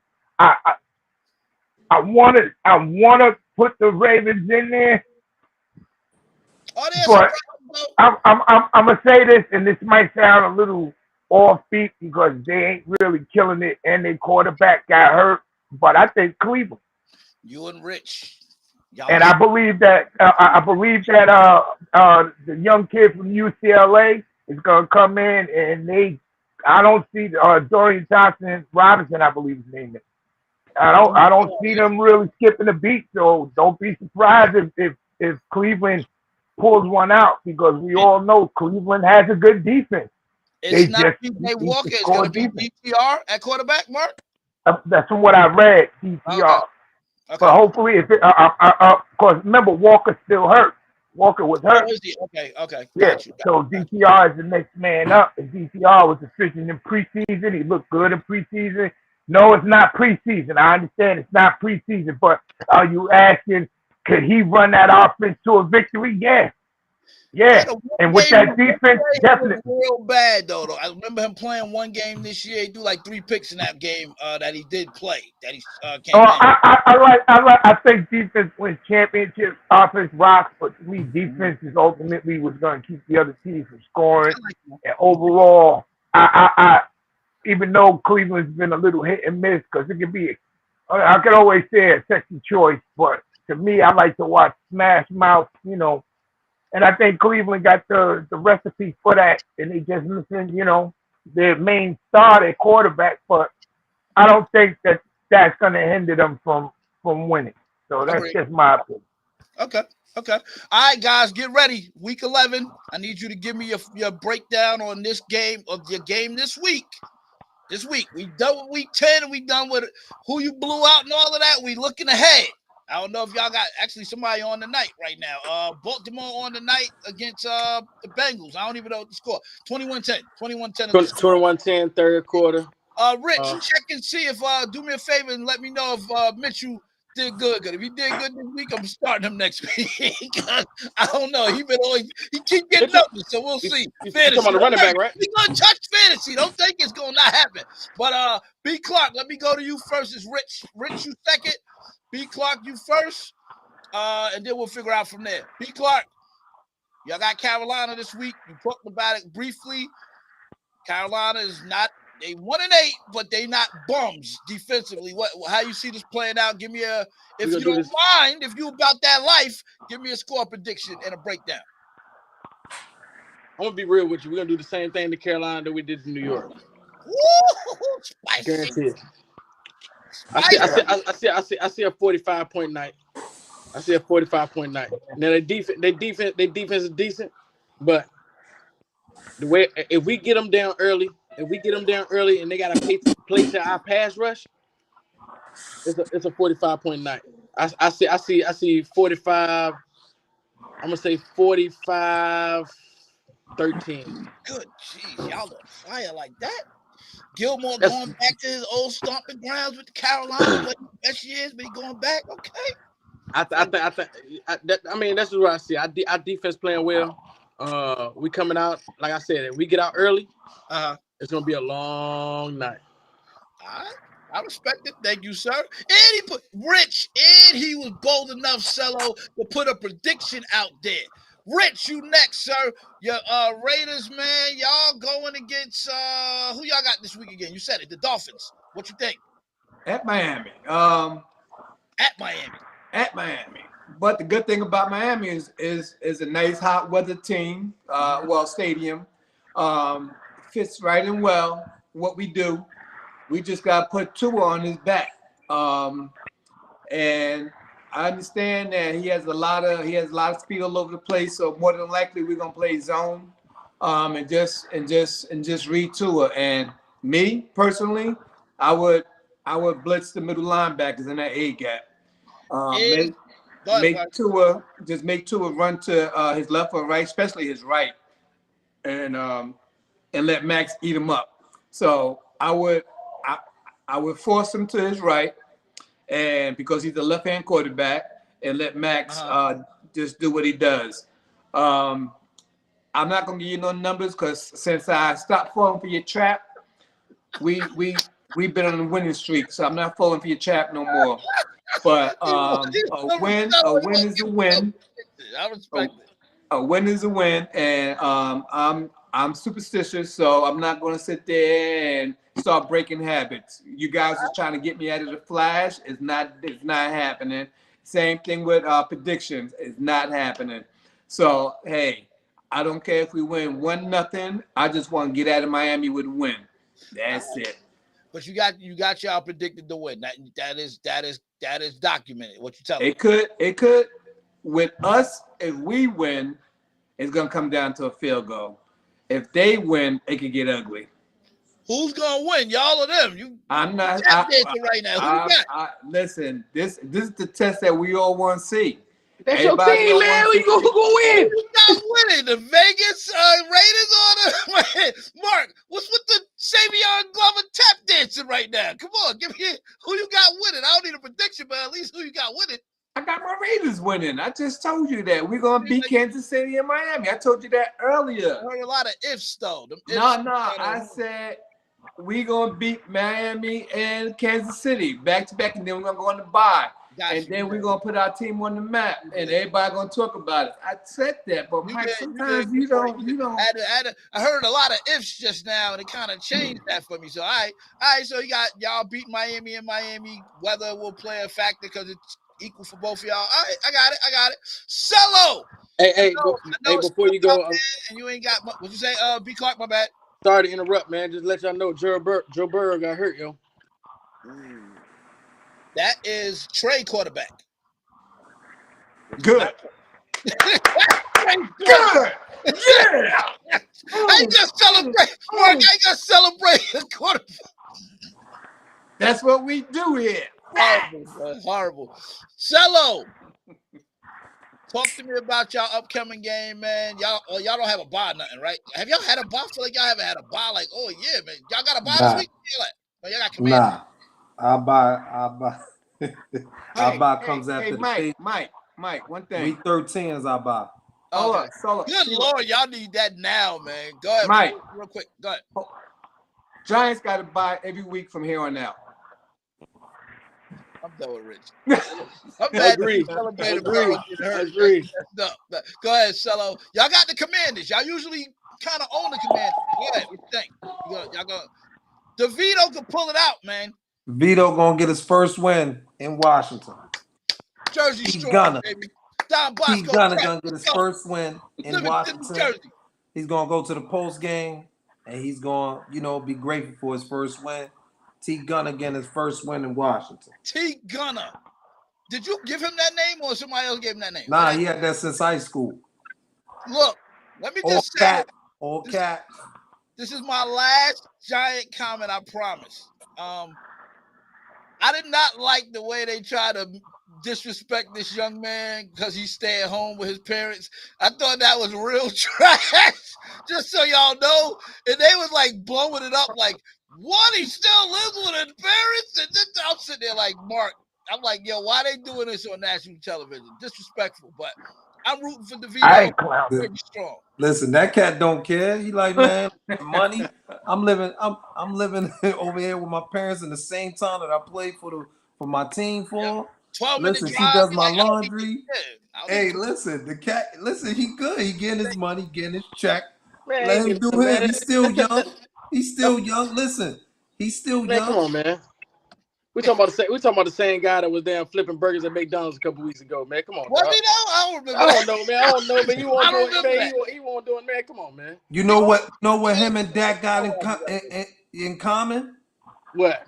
None of them got Super Bowl rings. So Ooh. Cello, look, Cello. Shots fired. Oh yeah, shots fired. All right, look. All That's right, how we Cello. do. So, what's the? Hey, Cello. You want to? Cello, Purdy don't have one either. You know that?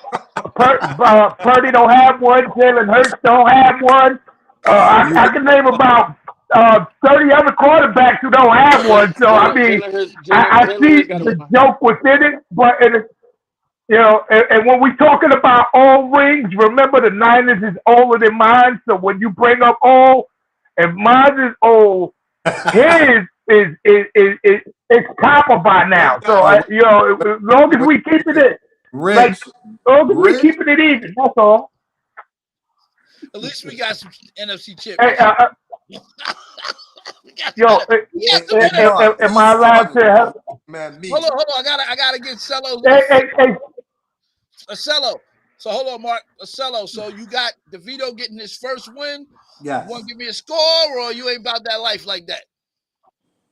21-16 Giants. Corey, you heard that. Giant fan put it out there. DeVito first win against your Commanders. Roll out. He got it. It's out there. It's Put a bet on. Put a bet on. Can't pull it back. You good? You sure? Put a bet on. I'm sure. no Washington fan on it. I mean, I would love to see one, but they don't really do a lot of podcasting for some reason. I guess. Hey, Mike, tell hey, look. Hey, Cello.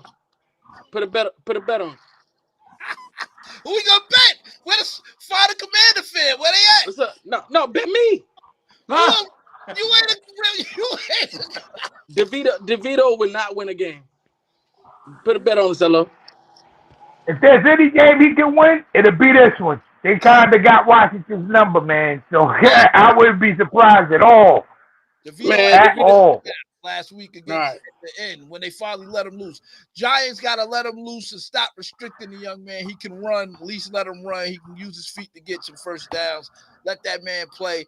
Jersey strong. Thank you, Cello. Now we we do hold on, Mike. We do got a couple concussions, and High is one of them, so he might not be playing. No excuses now, man. You said 21-16. No excuses now. No. I'm just putting that out. I'm just saying. We won't see T Gunner. T Gunner's gonna do it without Hyatt, which is Mike's boy. Well, y'all don't really throw That's that what I'm Hyatt saying. like that. On the real note, is Thibodeau back this game? Nah, he got concussion. He got a concussion. Oh, okay. He did not practice. So far, he hasn't practiced. So y'all gotta stop playing and put Isaiah Simmons starting. Because McLeod is treated in the ash. Please, but I'm all for that. Mark! Yo. Week 11. Give me the breakdown. I heard what your boy said. I heard what your fellow Cowboy fan said. 45 points. I don't know if that's realistic or not against Carolina. It's in Carolina. They got pride. What you think, Mark? Who is T Gunner? Who is T Gunner? Who is T Gunner? Mark, hold on. If B is willing to bet the Giants, how about he bet me that 45-0 against Carolina? Oh, I said 45. I put 45 points. I ain't say 45-0. Oh, it's changing now. Okay. I ain't say 45. Look, everybody go around the room. Did I say 45-0? No, you just said 45. I said 45. I said 45-13. Yeah, something like that. Yeah. Look, they feeling. I mean, I would be a fool to not co-sign what he said, because ain't nothing about the Panthers. See, y'all, this is the difference between Cowboy fans and y'all. Y'all will go, Carolina got a good D, and then we throw a 40 on them. Right after the game, Carolina sucks. So let's stop acting like Carolina doesn't suck. And let's stop acting like Young is playing at any level except for throwing a lot of picks. So, yeah, we're going to get the ball back. We're going to get the ball back in our territory, and we're going to score a lot of points on them. I don't even need to give you a score. We average 30, so anything over 30. How about that? That should be good enough for you, because we putting on 30 on the regular. You want me to say 40 because you want to sit down and watch the circus. But don't worry. Like I said, I predict this also. CD gets another 150 yards. It'll make the streak go to 4, 2 touchdowns. We'll see Rico Dotto get in the backfield finally and do what Zeke was doing and slowly but surely take that power game away from Tony Pollard. And we're going to see Cook act up again and start cooking. So y'all know what it is. Don't act surprised. It ain't nothing new to us. Yeah, it's only new to y'all because y'all don't like to see us score. Other than that, we score on the regular. And bro, Yeah. hey, Mark, Yeah. hey, So yeah. Go ahead, Mark. Go hey, ahead, Mark, Mark. Martavius Bryant passed his What's up? physical today. So what's up? Oh no! Don't He already say put it nothing. out there. Don't He say came nothing. out Don't there. say nothing. Don't say nothing. I told them already. They're not gonna be ready. And we just picked up another fat defensive lineman. Carl Davis. We picked up Carl Davis today. 6'5", 350. He's gonna stick his fat butt right in the middle and clog right up in the middle. We are coming. And there's absolutely Hey, that's nothing me. you can do but stand in a row and get ran complete over. Don't worry about it.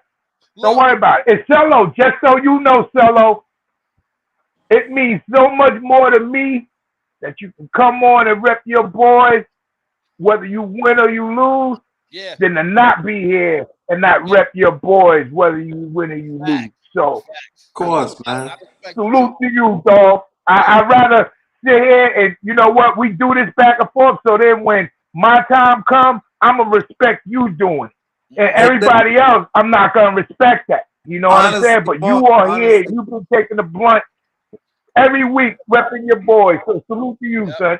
Honestly, Mark, the funny thing is we haven't gone at it, all year. This was the first time, you know what I'm saying? Yeah. But what No. I will say about Mark, because even like last And week, this ain't even. he cut off. We Your can't hear audio you, cut Mark. off. Go ahead, Cello. Say what you Nah, I gonna was say. just gonna Right, say, Rich. What I was saying was, what I was. Oh, go ahead, Cello. Go ahead. Go ahead, Cello. Nah, go ahead, finish, Mark. Go ahead, Mark. Go ahead, Mark. Go ahead, Mark. Go ahead. Mark, go ahead. No, what I was saying, it wasn't really even a back and forth. I came on, joked with you a little bit, but like I said, I'm an NFC East fan. Die-hard NFC East fan. I've been through 1-15 before. I've lived through that. You know what I'm saying? You see all these grades, these Cowboy losses, most of them, trust me. I've been through a lot of bad quarterbacks. I've been through rebuilding stage.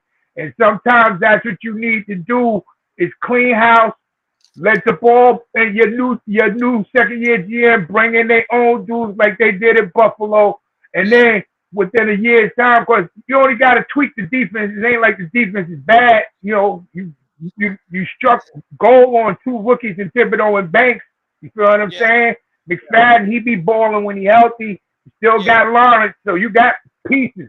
So it's just a matter of next year getting some real talent in there, getting the quarterback you can depend on, somebody everybody gonna rally against and be good. So I can clown you all I want, but the pieces is dead. It's just a matter of continuously building on it. That's all. When y'all good, everybody else is good in that division. Like I said, I don't want to be the bad Giant team. I want to be the 100% good Giant team on the cusp of the playoffs. It's more respectable. You know what I'm saying? That's all. Yeah. Let me say this to the 9 Cowboy fans. Very nice to have a schedule where you play a 2-8 team and then you play a 1-9 team. That's really. But look at the rest of the schedule. That's so convenient to have that.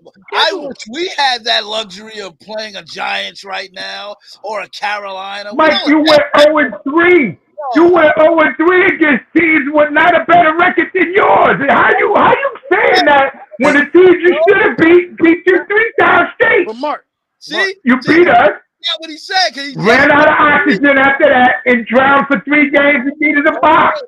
And look at the rest. You was in the middle of the ocean drowning into that box. You ain't know what to do. You would have 5 games straight. You'd have been losing to that box. Rich, didn't we just hear him name Cleveland as one of his surprise teams? That's who beat us. He said Minnesota. That's who beat us. Yeah. So look. And look. I didn't say Minnesota. I never said Minnesota. I never said Minnesota. We own Minnesota. What I told you, I don't give props to teams the Cowboys own. I don't, except for the Giants. You know, technically, we lost teams with some wins, not a 2-7 team and a 1-8 team. I'm just saying. Hey, just to let y'all know, They shook the dice and gave them a nice, convenient schedule right now. Yeah. I see what the NFL doing. I see the script. Look, I see it. I see it. So then you saying that about Philly too? and look, Oh, Philly I'm about to put it out there. Philly gonna go to KC and get shellacked. It's gonna happen. also, and look, another note. Shout out to my wife, yo. While I was talking to y'all when I told y'all about Carolina, she just sent me the tickets. We're going to Carolina this weekend. Let's get it. Let's get it. Say word. Hey! That's You what's at the game? up. Go Go to Carolina, yeah. Yeah, salute, man. Hey, Word. now Okay. Hey, B, it's gonna be go live, bro. Go live after the dub. Go live and call out Mike. Gotcha. Don't get that. Don't take that L in Carolina, boy, because it's gonna be a long ride home. Look, let me read some of the comments as we get ready to close. In the body, I totally don't like you right now, but you got a good point.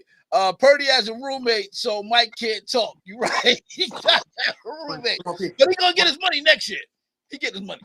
Leave my quarterback alone. But yeah, him and DeVito kind of no. DeVito's home with his parents. Yeah, Get I it right. forgot Brock Purdy. Brock Purdy contract is a bag of Doritos. I forgot about that. That's right. He ain't making no money. He ain't making a whole lot of money. Next year he'll get his. He's making that Dak Prescott, Daniel Jones money. And also, anybody said Giants beat Washington, so he believed that it's gonna happen. Cello, he went you. He said, "I believe that Washington defensive line is trash now. No Sweat, no Chase Young. It's a little shaky out there, man. So yeah. I think DeVito will show what Don Bosco Prep is all about, what Livingston, New Jersey is all about, what T Gunner is all about. Respect what he about to do. Jersey strong, baby. That's all I got to say. As we wrap up NFL, anything else as we wrap up NFL? We at the 2-hour mark. Go ahead, Mark. Mike, if DeVito wins, he becomes legend in Giant folklore. If he goes to Washington and beats the Commanders after the week he just had. And I think that, Oh no, Mike. like I said, some fans don't want him to win. They don't want the Giants to win the next game. So I don't know about that. They tanking. I want I'm them telling to you, win. they're gonna tank. I They're want- gonna I tank. think I y'all want them to taking win. too, bro. I want them to Y'all win. had like fourth strings in against the Cowboys. I'm And like, honestly, Mark, please don't take and get Bo Nix, bro. Please don't take to get Bo Nix, man. If you take and get Bo Nix, you might as well keep Daniel Jones. You heard me, Mark? Jimmy want JJ McCarty from Michigan. That's who he want. Nah. Timmy out of his damn mind. Sound crazy. JJ for me, oh my God. You don't what listen, if he's not athletic, and I don't care what color he is, if he's not athletic and can get out of the pocket and escape the blitz, like I said, if it's Bo Nix or what's his name, yours, you might as well keep Daniel Jones. That's my opinion. Caleb, he look great in that New York color, man. Look, Caleb. I agree. Yo, the Giants. I agree. The Giants. I agree. The Giants played Washington. Then they play the Patriots. Okay. Then they play. They got the bye. Then they play the Packers. Then they play the Saints. They win. I hope they go on a winning streak, and we out of that draft pick picture, and we go get the offensive lineman that we need to get. No, man, you gonna tank. You gonna get the number one pick. No, I don't want to tank. I don't like tanking. Never did. I don't want to tank. I don't want to be that organization to be tanking. I don't like tankers. I don't like tanking organizations. Yeah, but if you're not going to the playoffs, Cello, you want that pick to be high as possible, man, to make the losing worth it, bro. You don't want to sit there and the next day you getting the fourth best player and the Giants go and get if the Giants pick up a lineman. Matter of fact, if the Giants pick up anything but a quarterback, the fan base is gonna be so peed off because they're not gonna want Daniel Jones back, who's hurt. They want somebody young. They want a new regime. They want a new start, and that's what y'all need at this point, man. That's what you need at this point. There's nothing wrong with it. It's Hey, now, absolutely listen. nothing wrong. But remember, Hey, listen, this real talk. Look, The I'm Niners My suck bad, about my 4 years ago. Mike, my bad. no more Giants tonight. My I bad, know we Mike. local, but not that local. My not bad, Mike. I was talking about you because you just really started banging the last for about a good 3-year period when Zeke came in the league. Y'all was trash, and you rebuilt. You Hey, Mark, We rebuilt. had a whole year with Kyle where everybody got hurt. Now, this topic that I just put up as I transition, we're off of NFL, but we're still kind of tied to it because it's the draft for next year. And I've been wanting to talk about this just for, I gave it literally, it's like a 5-minute window. I ain't going to be on 5 minutes for us to talk about this. I only brought it up because obviously he's going to be in consideration coming into this draft. And with Caleb Williams, quarterback for USC, kind of throwing it out there a couple weeks ago that anyone that drafts him, basically he wants to, have some stock in it. What is it? He wants stock. He wants to be part owner. Like he wants some ownership for the team that drafts him. How will this, my fellow fans club who believe that we know that the NFL got some script writing. We know that there be some biasness coming on. I will start with Mark because we had this conversation. Short and sweet. I want it in a 5-minute window for all of y'all to kind of sum it up for me if you think him asking for this is going to affect him draft-wise. Mark, start with you. Meat and potatoes, gentlemen. Okay, real quick. You seen him crying his mother's arms. Yeah. Last couple of weeks, USC went from the beginning of the year, it's pretty much 1, 2, or 3 to basically in the teens to basically scraping the outside, looking in to get into a major bowl game. This was all done, in my opinion, when he started flexing his muscles as the number 1 overall pick. What happens is the NFL has a way of humbling you and bringing you back down to earth when you think you're going to come in and change the culture, how they do things. I'm not saying the young man is wrong for asking for a percentage of the team that drafts him because if everything works out, you're still going to put about $100 million. Actually, that's a lie because it's about $200 million now. So by the time his first contract comes, we'll be looking at close to $300 million contract, and that's not out of the realm of possibility. So maybe he wants some of that in going into him owning a percentage of the team he plays for.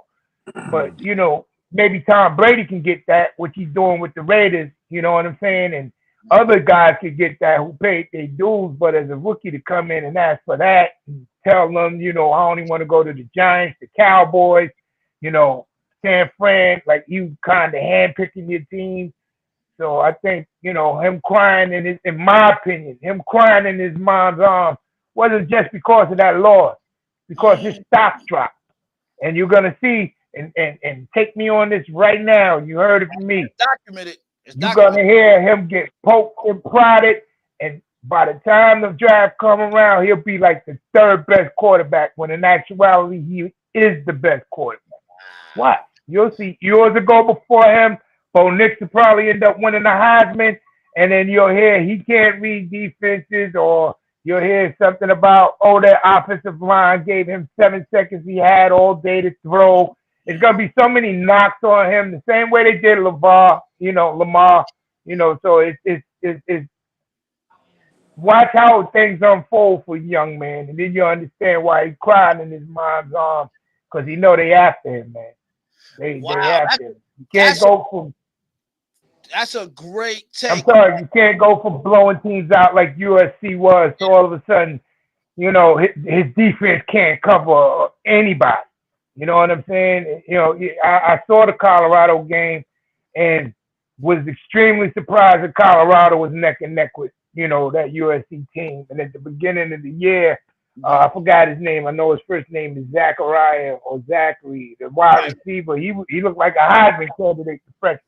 Now all of a sudden, him and Rice, like him and Rice are like non-existent. But if Giants, you're in that room, and that dude falls to you, make sure you snatch him up.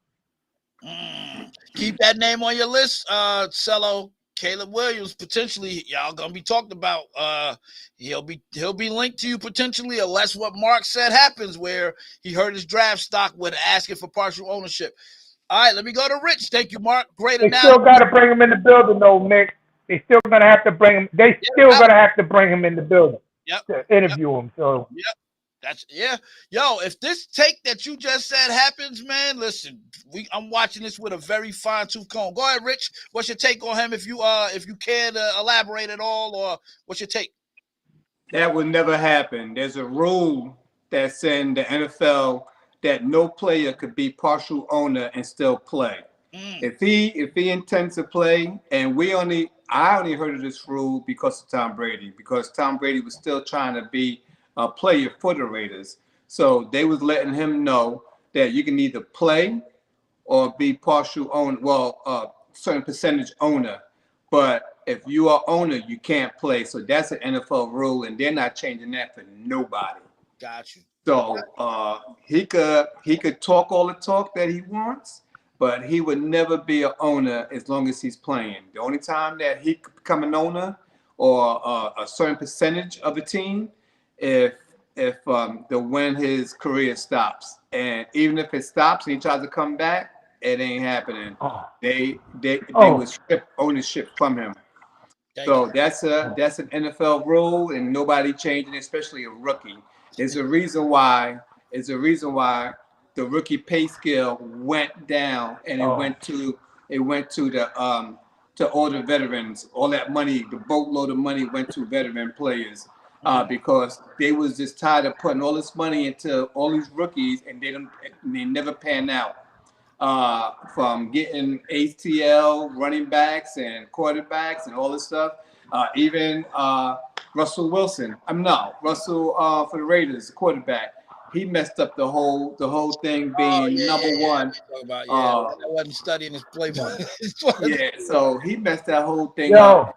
Getting top dollar, getting the most money, a rookie, and just the veterans got tired of that, and then they came up with a certain wage, a scale that whatever the first pick gets, let's just say, I'm just gonna throw a number out there, 10 million. Then the second picks get 9.8. And it keeps going down and down, and then it keeps going down to second round, third round. The money keeps going down. Yes. So it don't get a boatload of money to all these rookies. So him or any other rookie would never see that. I mean, the only one that came close to that, and the whole NFL flipped, but he's not the owner, but that was Deshaun Watson, got a full guaranteed contract. But other than that, you are never going to be a part owner of any franchise in the NFL. Thank you. It's not the part owner, man. You gotta understand, this kid is making more money in college than he is as a pro right now. That's crazy. And that's what got him in trouble when he said, I could come back another year, make more money than I would as a rookie. He's not lying. Them NIL deals is banging, bro. So he knows he's in the driver's seat. He don't have to come out next year. Wow. But Mark, if he wants to own any team, it could be the XFL or whatever, something else, but it can't. It's nothing to do with the NFL. So if he wants to be a part owner to he don't want ownership. He's gonna have to take his money and go into the women's NBA or the XFL or something else. You go ahead and dump your money into that. He's trying to be slick. He's trying to be slick because he's trying to get the NFL, any franchise to pay his wages, plus he has stock in it. If I'm an owner, that's not being slick. That's being smart. I'm not siding with the owners. I'm not siding with the owners. No. Yeah. Why would we side with the owners?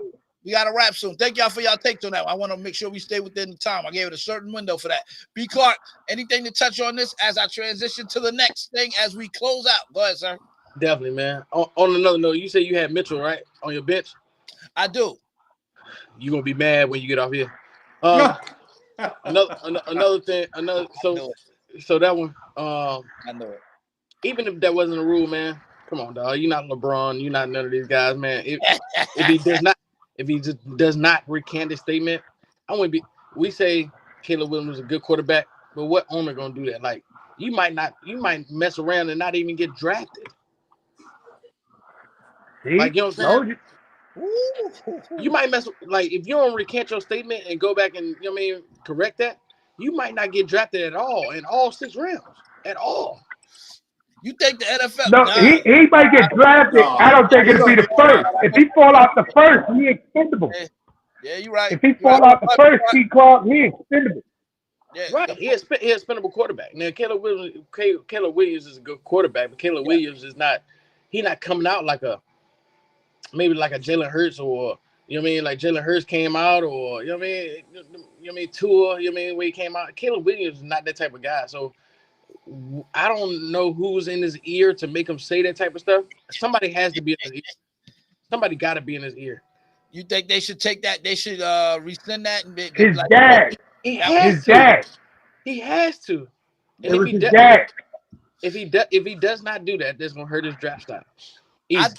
I definitely think what Mark said in regards to him crying, I felt like it was more than just them losing that game and losing championship eligibility and all that. I think it was definitely deeper than that. That was he was crying like immense pressure. Like, I know I'm not getting drafted #1 overall crying. That's what that was. I'm not getting drafted #1 overall. Balling. So again, I'm not a body language expert, Cello, but he was crying like a baby. But I actually liked him more for expressing that with his mom, but it could have been deeper. Cello, do you care about this, or am I gonna move on to my next as we close out? Go ahead, it's on you. Yo, I'm sorry, man. All this is going on before he get drafted, and y'all want the Giants to be the one to take him? Come on, man. Yo, he's a good kid, man. Yeah. He's a good kid. Hello, he's a good kid. Hold up, Mark. Let him rock. Go ahead, Cello. Not a good kid, but come on, y'all already know how this goes. He comes to this market with all this going on, and y'all want us to take him? Because y'all know the New York market is triple than somewhere like Arizona. Yeah. So this is going to be a distraction. Let's be real. This will be a distraction. We don't need distractions, man. We don't need distractions. They might take it off the table by the time he get drafted based on the But as far as that situation, you do like it honestly, sometimes I feel like you don't just be quiet with your moves. Everybody ain't gotta know, man. Agreed. If that's your plan, why you gotta tell everybody? Yeah. Everybody don't need to know. Yep. Just focus on the season at hand. Yep. You already was getting your respect that you was getting. Now this comes out and now things change. Somebody might say, "Oh, well, why not? Why?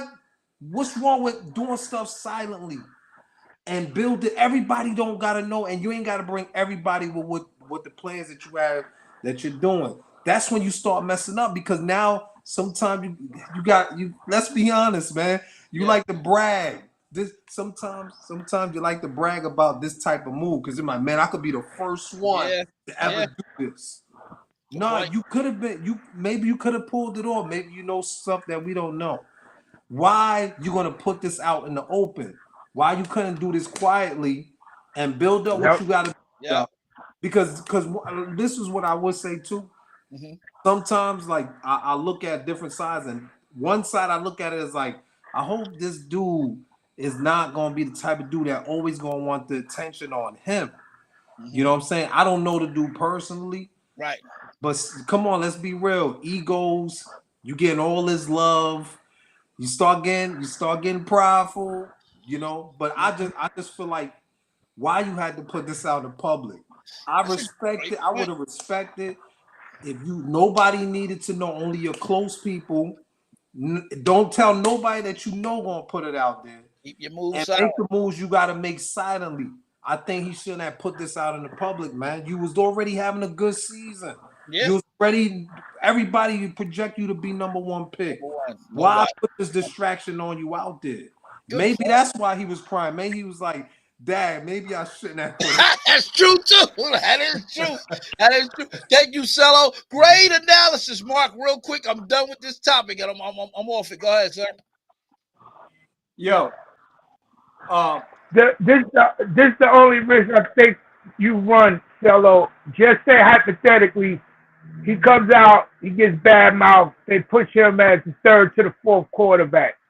And then the Redskins got this pick in the second round, and y'all done passed on him up in the first, and you pick up either yours or Nick's. Now you let a dude like that go down to Commanders with Eric Bieniemy, who they comparing Williams to Patrick Mahomes. They saying his game is similar, and his game really is similar. The way his play style is, he can avoid the blitz. He's a talented dude, man. So this won't be the first draft I've ever seen them try to knock down a quarterback, especially a quarterback of color, because that's normally the first thing they try to do is get him out of the first round. Yeah. Or not the first round, but out of the number one spot. So that's nothing new. But in your case, since you're going to be drafting so high, you're going to have the big decision, man, because your next quarterback going to be also your franchise quarterback if you let Daniel Jones go. So it's either, more you do your homework, I think the more you're going to like the kid. You know what I'm saying? We're in the middle of the season, so he's not your focus. But I think the more you do your homework, I think you're a cheerleader to have him in your building because he can handle New York media. He's very talented. Kind of what y'all need now. I understand all that, Mark. I understand all that. Rich, you next, and then we it was his dad. His dad talked him into all of that. So I listen to my father. If my dad is telling me, listen, this is what we can do, son, you work hard, he worked hard. Yeah. Only thing is, he's not with the power that be. He ain't in that upper room yet. So when he gets to that room, you get want a bowl, get a bowl under your belt, like you said, keep your mouth shut, get the bowl under your belt, and then go to them on the low with nobody knowing.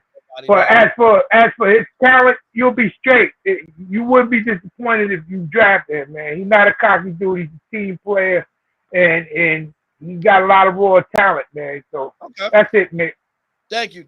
Rich, what you was gonna say as I close this out? You the last one on that, and then we off. Go ahead. Hey, he was balling because his chances of winning Heisman is slim to none now. He was balling because there's a national championship that he might not be playing in. Yes. And he was balling because he might not be the number one pick. And the only reason why he had to say that because he knew if he went just like Mr. Giant said about being quiet, the NFL would be like, no. Now if he does happen to win the Heisman, which is slim to none now. Right. And if he does win the national championship and then he goes to the draft, and that's the time to say it, is when you're on the red carpet and you're walking towards the draft, and then now he says that. But in a way, I'm glad all this stuff is happening to him. Yes. Because I'm happy is because now if he falls and he falls to us, I don't mind taking him with no problem. Maybe. Thank you, sir. I like that. All right, I gotta move on. I'm off of Caleb. This is the last thing. We are at 2:23. I got 7 minutes. I'm giving y'all 7 minutes. Meat and potatoes, B. Clark. Go ahead. 7 minutes. Y'all got 1 minute each. Go ahead, sir. It should have been 30. It should have been 30. Not for this. It's too early in the season to care. NBA suspended Draymond Green 5 games for putting Rudy Gobert in a chokehold, trying to choke him out on national television. It should have been 30. I couldn't do it. Look, this is my thing though, right? Yes. All right, let's go. It should have been 30 games, or you talking about 30 games? 30 games. Oh, so you talking about 30 Yeah. games? Okay, no, 30 games. So this is my thing, right? Yes. Perception is key. Yes. He has the history of it, right? Yes. Now we go down it. The guy won't do nothing but breaking up a fight, and you go put him in a UFC chokehold? Yeah. Like, dog, like yeah. It should have been 30.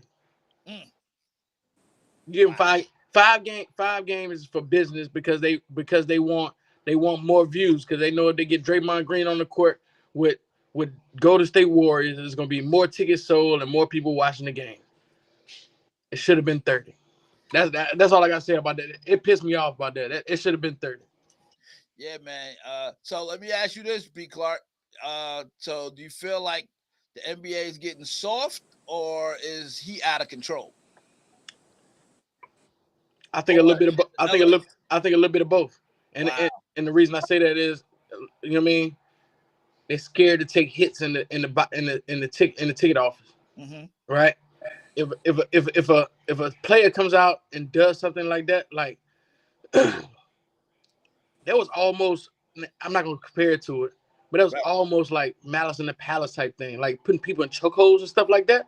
Like, you know what I'm saying? Like, you gave all them guys like 30, 40 games. Yeah. You know what I'm saying? Yeah. And for him to come up and put him in a chokehold like that, and he dragged him with it. He was Right. he wouldn't let them go. and it wasn't like he was protecting anybody because all Gobert was doing was breaking up the fight. Yeah. Well, I think Kerr was saying that Gobert had grabbed Clay around the neck or something like that. I was like, I didn't really see that happen. I saw that video maybe 10, 15 times. Okay. All day because it's been on ESPN all day. Right? Just like the, All yeah, day. he's like the They ref. on other He was like stations the- all day. Thank Yeah. you, sir. Yeah, Seeing all angles of that Right. joint. yeah. I know I didn't see him grab nobody around the neck, and I'm pretty sure. Did y'all see any grab I anybody didn't see around him the neck? grabbed around the neck. I seen him trying to break it up, grab Right. his shirt and all of that type of stuff. And he went in the UFC chokehold him like he was trying to tap him out. Facts. You know what I'm saying? Facts. Like 5 games, and whatever fine he got. Come on, dog. Yeah. That's Yeah. nothing. That's nothing. Yeah. Honestly, man, like Go ahead, Cello. You after him. So 1 minute. 1 minute. Yeah. All y'all got 1 minute. Go ahead, Cello. honestly, something wrong with the dude. Because first off, like you punched out your teammate in practice the way you did, and then now you putting the cat in a chokehold, and y'all they supposed to say it's a brotherhood in the NBA. Like, I'm sorry, like something ain't right, something going on, and then he keeps trying to justify his actions. So I'm just like, you punched your teammate out the way you did. You punched him out, like as if this cat was on some, like wasn't even your teammate. And then you go and put somebody in a chokehold, and then you trying to justify. You put out a comment trying to justify ain't nobody changing who I am. Blah blah blah. That was crazy. Right, that ain't cool, man. Come on, this cat need to relax and tone it down. But he's saying, even after that comment, like B. Clark said, after that comment, NBA should have been like, you know what? Okay, we gonna add some more games on. Now, do you really want that to happen? No, but honestly, you justifying what you did. So honestly, I think something ain't right. Something's going on with this dude behind closed doors. I don't know what it is, but he got this temper problem, and it don't look good. I would just say that. He definitely his rebuttal to all of the criticism in terms of, I'm reading it right here. I'm in my 12th year, and y'all still telling me to stop being Draymond. Don't get a tech, blah blah blah. 12 years later, and y'all still trying to coach me on how to be me. I am better at being Draymond than anybody. Imagine if I told you how to do your job. You look at me crazy, yada yada yada. He just some off, man. Go ahead, Rich. 1 minute, meat and potatoes, and we out for the day. At the mark. Go ahead, Draymond. Give me your take. 1 minute. He should have got 0 suspensions. We all know if, let's say, Cowboys is fighting the Giants, Cowboy players should just go grab Cowboy players. That's why he got choked, because he was grabbing the same player who was just getting swung on the court. He should have went and grabbed his own player and let Draymond go over there and grab his own player, and all that would have never happened. But as far as he could see, he see his boy getting jumped. He don't see he's just trying to break it up, because he's coming from down court, coming back down there. Okay. So that's just like if all your boys is somewhere, and some of them other kids is jumping one of your boys. You don't see one of them trying to break it up. You only see your boy getting jumped.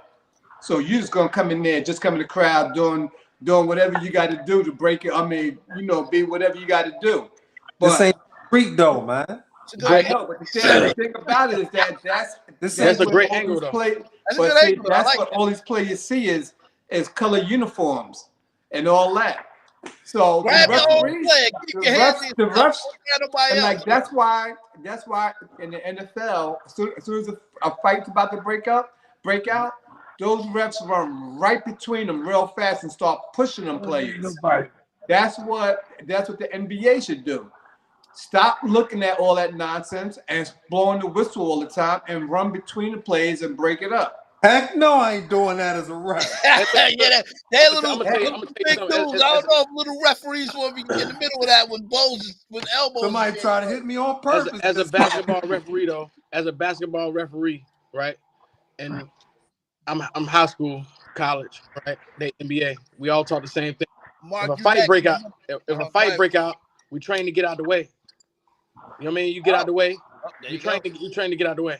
There you go. But hey, big. Before that fight even breaks out, you can see it's starting to happen. Yeah, you can. You can see it. Yep. And you can see the one or two players where it's starting to happen. Yeah. That's when you go grab them and tell them, hey, if you don't stop, I'm going to give you a check. If it don't stop, you're getting kicked out the game. And then you tell both of them. But everybody sees it start to happen. And then when it goes to that point, now you want to start saying, no, it's every game in any game.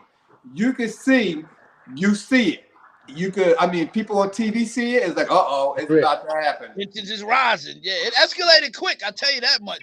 Thank you, Rich. Thank you, B. Clark, as a referee, giving us what y'all been taught. And Rich, that's a good perspective. Didn't think about that. I like that. To defend his guy because Gobert grabbed his guy when he should have went for his own teammate. Mark, what's your take as we close, sir? Hey, Richie, they ain't on the streets. They're on national television, man. So cut out all that street attitude because it makes no sense when they get broken up in 2 minutes. You're on TV. You ain't on a block. So that don't make nothing. If it was me, he would have been suspended until the All-Star game, and I'd have slapped him with $1.5 million, $2 million fine and sat his ass down. All he is Dylan Brooks with a championship. He's a poor man's Oakley, Charles Oakley. That's what he is. He's not. Draymond ain't nothing special, man. And I'm sick of him walking and prancing his ass around cause let me explain something to you. You could get a dude hungry enough to go out there and rebound every single time. Listen, I don't want you to take a shot. I need you to just go rebound. And that's exactly what Draymond does. Rebound. But let's not get it misconstrued like Cello said. This is a history. And if we going off his past history, I remember he hit Blake directly in the crotch. He's a cheap shot on it. And he thinks he's bigger than the game.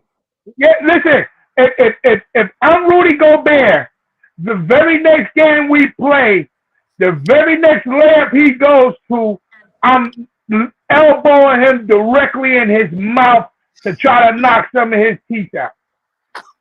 You're on national TV acting like an animal, choking another man out on TV.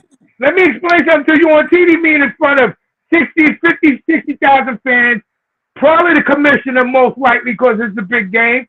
Not only that, you're in front of your coaches, your family, and you choking this man. You making it like I heard Malice in the Palace. It had that vibe because it got to the point where it wasn't like they just scuffling. Nah, he got a grown man who's 7 feet who can't get up and defend himself in a complete chokehold. Yeah, suspend him. Don't nobody need to see Draymond Green no more. And that's for his comments. It shows just how ignorant he is. So I can guarantee you his time with Golden State is numbered. You heard that from me first. His time with Golden State is numbered. Wow. They're not gonna put up with that. Like Cello said, you didn't hit a play already. It's okay to be the enforcer. Most enforcers get in between the fight. He took it to a level where, come on, man. Come on, Draymond. Because I'm sure if you saw Rudy Gobert in the street and you approached him one-on-one, Rudy Gobert like 7'2", his reach and knocked Draymond Green out. Like I said, he's a poor man's Charles Oakley. That's all he is. Rebounding right. Ain't no big three, and ain't never been a big three in Golden State. So don't count Draymond in that. That's a fact. Please don't. Please you. don't. As a matter of fact, he's a poor man Anthony Mason. That's all he is. Poor man Anthony Mason. Rich. Mike. With rings. I know. You I'm got limited. 20 seconds. Go ahead. So, Mike, me and you both know. We both know for a fact 100%.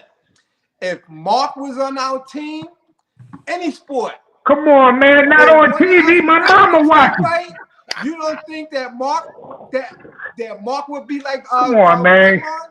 Tell the truth. Yo. This ain't the streets, Richie. This is multi-million-dollar companies. That's why he got suspended. I'm looking at the video. Nobody threw a punch.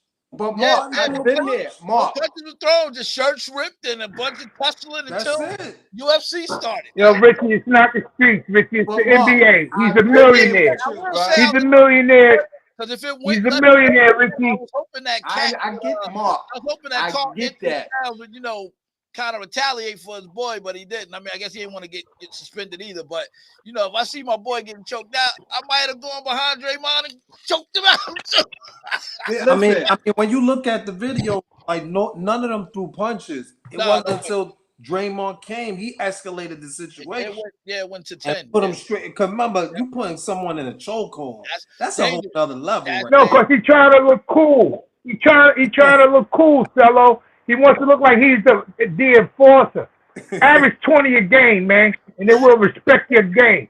Look, his comments made it seem like he's very, very, very, very cocky. But again, I think Golden State, like Mark said, I feel like they kind of They tired of him, dog. They tired of him, man. I think so. And the young kid they got, I forgot his name right offhand. The young kid been balling. They can get rid of Draymond and be okay. Trust me. I have said in last year earlier this year. Durant ain't there no more because of Draymond. In my opinion, he's expendable on that team. Nobody will miss him, but I'm not an NBA guy, so I don't even care. But look, thank you, gentlemen, my panel. I gotta look at the double salutes. I'm giving it to you. Y'all was on today. Y'all broke down your teams week 10. You broke down look ahead at week 11. I got good sound bites here that I'm gonna be circulating. I'm gonna make sure I tag some of the players that we mentioned. Look, Martavius Bryant, we mentioned you and you ain't even make the full roster yet, and you got like 15 minutes. So look at that right there. So that's how we do. Giants, we gave y'all still more time. Everybody got time. So I thank y'all panel for a great analysis. Follow us on Facebook, Instagram, Twitch, YouTube. Same name on all platforms at Fans Club Live Show. You too can be part of the discussion. You can be one of my panel of experts, and you can dive in with us as we break down all things in the world of sports. You will not get any interaction like this nowhere else. Tell your brothers, tell your family, be like, yo, I seen this show with these sports fans and I liked it. It had the energy that I like. It sounded like something when we go hang out and go to a sports bar. That's exactly what it is. It's a sports bar online. You come and join and you can be a part of the discussion too. Salute to you guys. Y'all have a good night. My Niners, Tampa Bay, we at home. Bang, bang, Niner gang. Let's go, baby. Let's go. We need that. We need the wins, man. And hey, Mark, you see Rich with the Roscoe Raider Cup? Disrespectful, son. Yeah. Only one Roscoe, son. Yeah. Disrespectful, son. Hey, Rich Clark, good seeing you. Enjoy the game, bro. Enjoy the game, man. Yeah, man, you too, fellas. Yo, listen, man. I see y'all guys in the chat. Everybody got a big old week in fantasy football. Rich, you need to get somebody in that locker room because it looked like you in there stealing jerseys. That's what it looked like. Hey, Rich. Yo, Rich Looks like Shorter you in jersey. there stealing jerseys. Hey, B Clark, don't have that long ride coming back home with an L, man. Rich, hurry up. I'm about to close us out. Show the gentleman what you got in the mail today. Out of his And back. look, y'all hit me up, man. That's me right there. Y'all hit me up, man. Come for the Terry, best jersey. running back in the Back. NFL. Got them all day. B Hey, Clark got him all day. Hey, P. Clark, man, make sure you go live for me and tag me in when you go live, please. Gotcha. Bang, bang. All right, y'all have a good one. God bless. Salute to y'all, all those that watched us. We appreciate you. Make sure you subscribe. Gentlemen, y'all know the one rule. If you on live and you was on the show, please share it on your page so other people know we out here in the world. Thank you, gentlemen. Appreciate y'all. Y'all have a Yo, good one. God bless, brothers. Always God bless. enjoy.